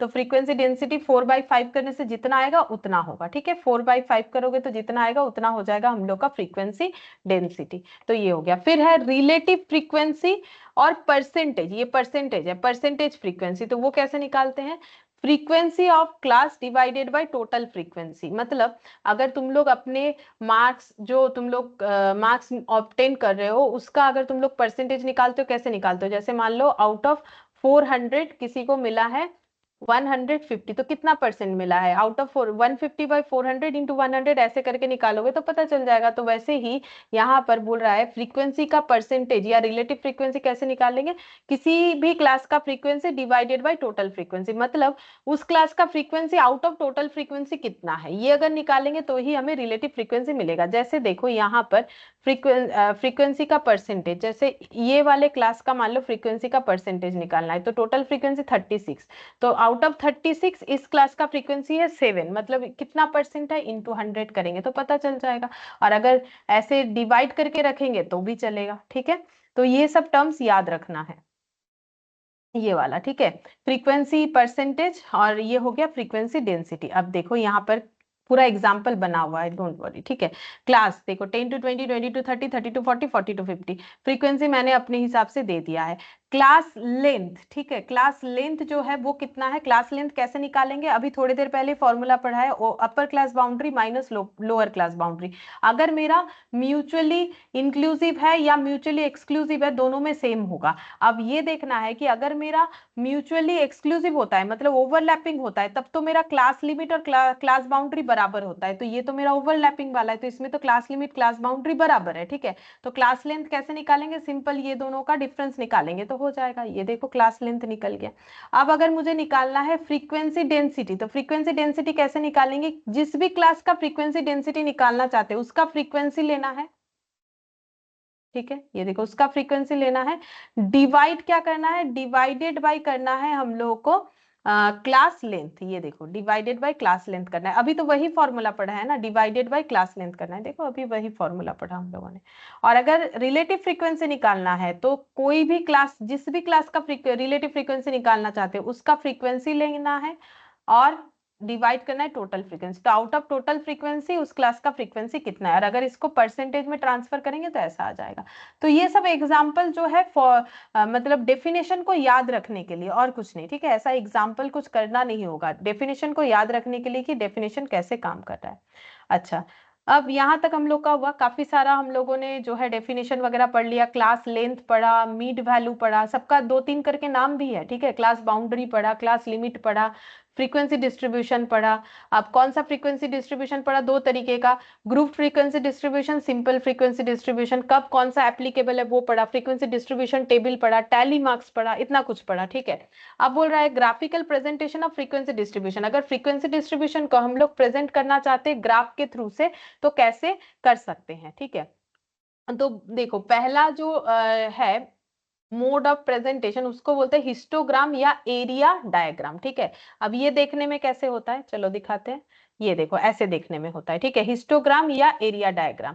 बोल रहा है it is a convenient way to present frequency distribution, frequency distribution को प्रेजेंट करने के लिए ये बहुत ही कन्वीनियंट माना गया है। Comparison between frequency of two different class is possible, बोल रहा है कि दो अलग अलग क्लास के बीच का जो डिफरेंसेस है उससे कंपेयर कर सकते हैं, ठीक है। ये देखो कंपेयर कर सकते हैं, मतलब ये कम, ये थोड़ा ज्यादा, ये ज्यादा, ये सबसे ज्यादा, ये बाकी में से ये मोस्ट जो है हाइट वाला है, ये उससे थोड़ा कम, ये कम, ये सबसे कम है। तो ये जो कंपेयर कर पा रहे हैं, तो बोल रहे हैं comparison between frequencies of two different classes possible, दो अलग अलग क्लासेस के फ्रीक्वेंसी का हम लोग कंपैरिजन कर सकते हैं। अब ये कैसे हो रहा है, देखो जैसे मैंने यहाँ पर एक वेट का डेटा लिया है, क्या क्या है, 44 से 48, 49 से 53, 54 से 58 ऐसे करके लिया एंड सो ऑन। फ्रीक्वेंसी लिया है, तो देखो मान लो कि स्टूडेंट लोग का ही वेट लिया है, ये वो जो बीबीए वाला क्वेश्चन है ना वही वाला है, तो फ्रीक्वेंसी ऐसे ऐसे लिख दिया, देखो 36 बीबीए स्टूडेंट्स, ठीक है।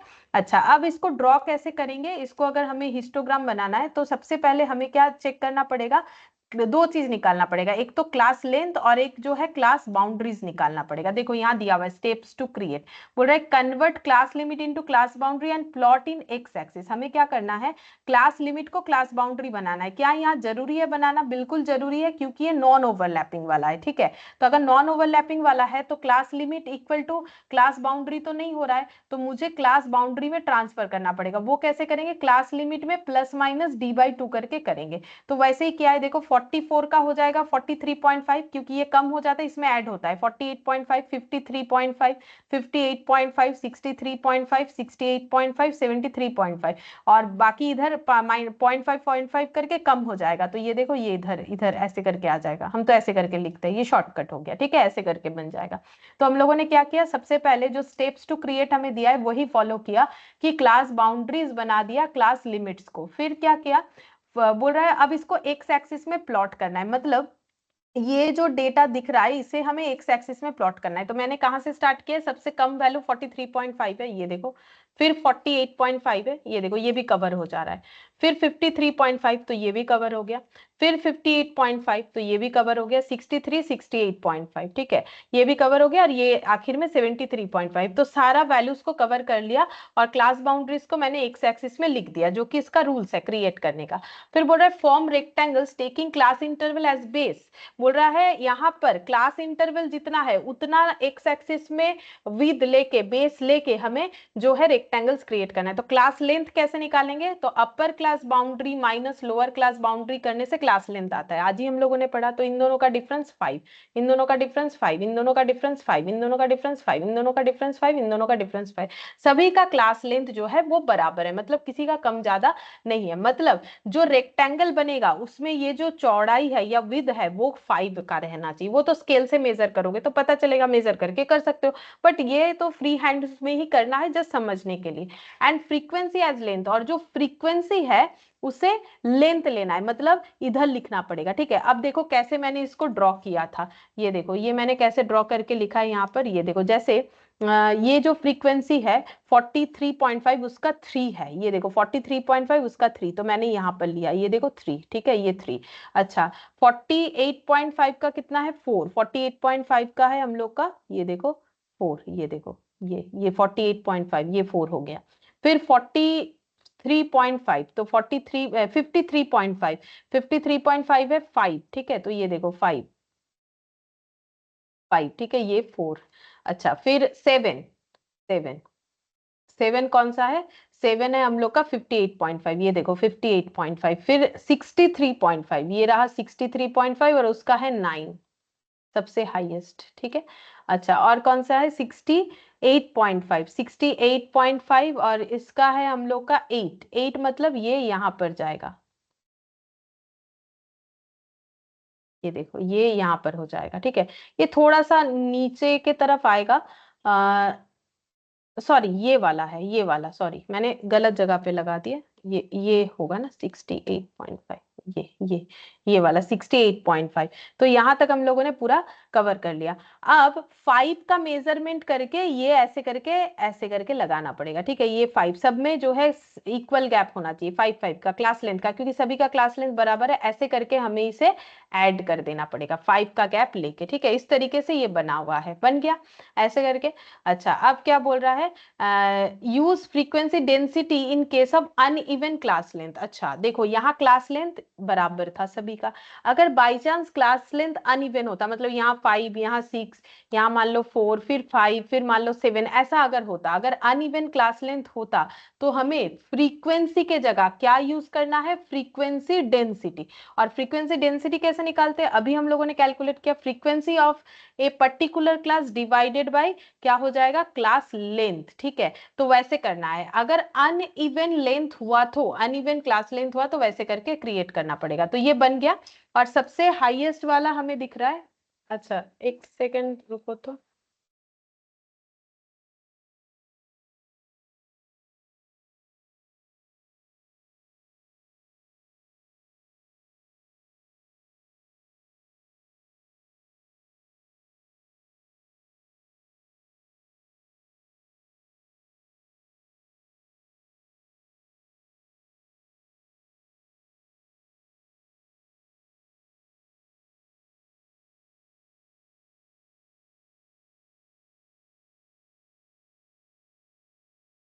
ठीक है देखो तो यहाँ पर कहाँ चला गया, हाँ, तो ये तो मैंने बता दिया। ठीक है, अब देखो यहाँ पर क्या लिखा होता है, compare between frequency of two different classes. देखो डिफरेंट क्लासेस है, ये क्लास है, ये क्लास है, तो इसका फ्रीक्वेंसी कितना है, 3, इसका है 4, इसका 5, तो ये कंपेयर कर सकते हैं, ये 3 है, ये 4 है, ये 5 है, ठीक है, ये 7 है, ये 9 है, और ये 8 है। ठीक है, तो हम लोग इसको आराम से कंपेयर कर सकते हैं। ठीक है, फिर नेक्स्ट क्या बोला है, it is useful to calculate mode also. ठीक है, तो नेक्स्ट चैप्टर जो हम लोग करेंगे उसमें मेजर्स ऑफ सेंट्रल टेंडेंसी करेंगे, जहां पर मीन मीडियन मोड पढ़ेंगे। लेकिन अब मोड का मतलब बता देते हैं, मोड का मतलब होता है मोस्ट वैल्यू। ठीक है, सबसे बड़ा वैल्यू, तो फ्रीक्वेंसी के हिसाब से देखना है, तो सबसे बड़ा वैल्यू कौन सा है, 9। तो ये देखो, अगर हमें प्रेजेंटेशंस करके मोड कैलकुलेट करना है तो हमें हिस्टोग्राम का यूज करना चाहिए, हिस्टोग्राम। ठीक है, तो हिस्टोग्राम, या फिर इसका दूसरा और एक नाम क्या है, एरिया डायग्राम। ठीक है, तो डायग्रामेटिक प्रेजेंटेशन में ये एक पॉइंट हो गया। अच्छा, अब ये अनइवन के लिए मैंने बताया है, यहाँ पर जो मैंने अभी वहां पर बताया कि अनइवन हुआ तो हम लोग इस तरीके से फ्रीक्वेंसी डेंसिटी को लेके यूज करेंगे। अच्छा, इसके बाद है फ्रीक्वेंसी पॉलीगन, इसके आगे बाकी और भी काफी सारा चीज है। ठीक है, अभी तो कंप्लीट नहीं हुआ है, बहुत ज्यादा भी बाकी नहीं, थोड़ा सा ही है, उसके बाद हम लोग इसका एमसीक्यू कर सकते हैं। ठीक है, फिर आज हम लोग इतना ही करते हैं, बाकी जो है नेक्स्ट क्लास में करेंगे। लेकिन बस एक ही रिक्वेस्ट है, जो भी है लिख लेना है नोट्स, अगर नहीं लिखोगे तो एग्जाम टाइम में पछताना पड़ेगा, क्योंकि पूरा बुक देख के पढ़ना मुश्किल हो जाएगा। ठीक है, फिर आज इतना ही करते हैं। ম্যাম এটা একটু পিডিএফ একটু সেন্ড করে দেবেন, আচ্ছা ঠিক আছে, করে দেবো। আর কালকের ম্যাথ ক্লাসটা একটু সেন্ড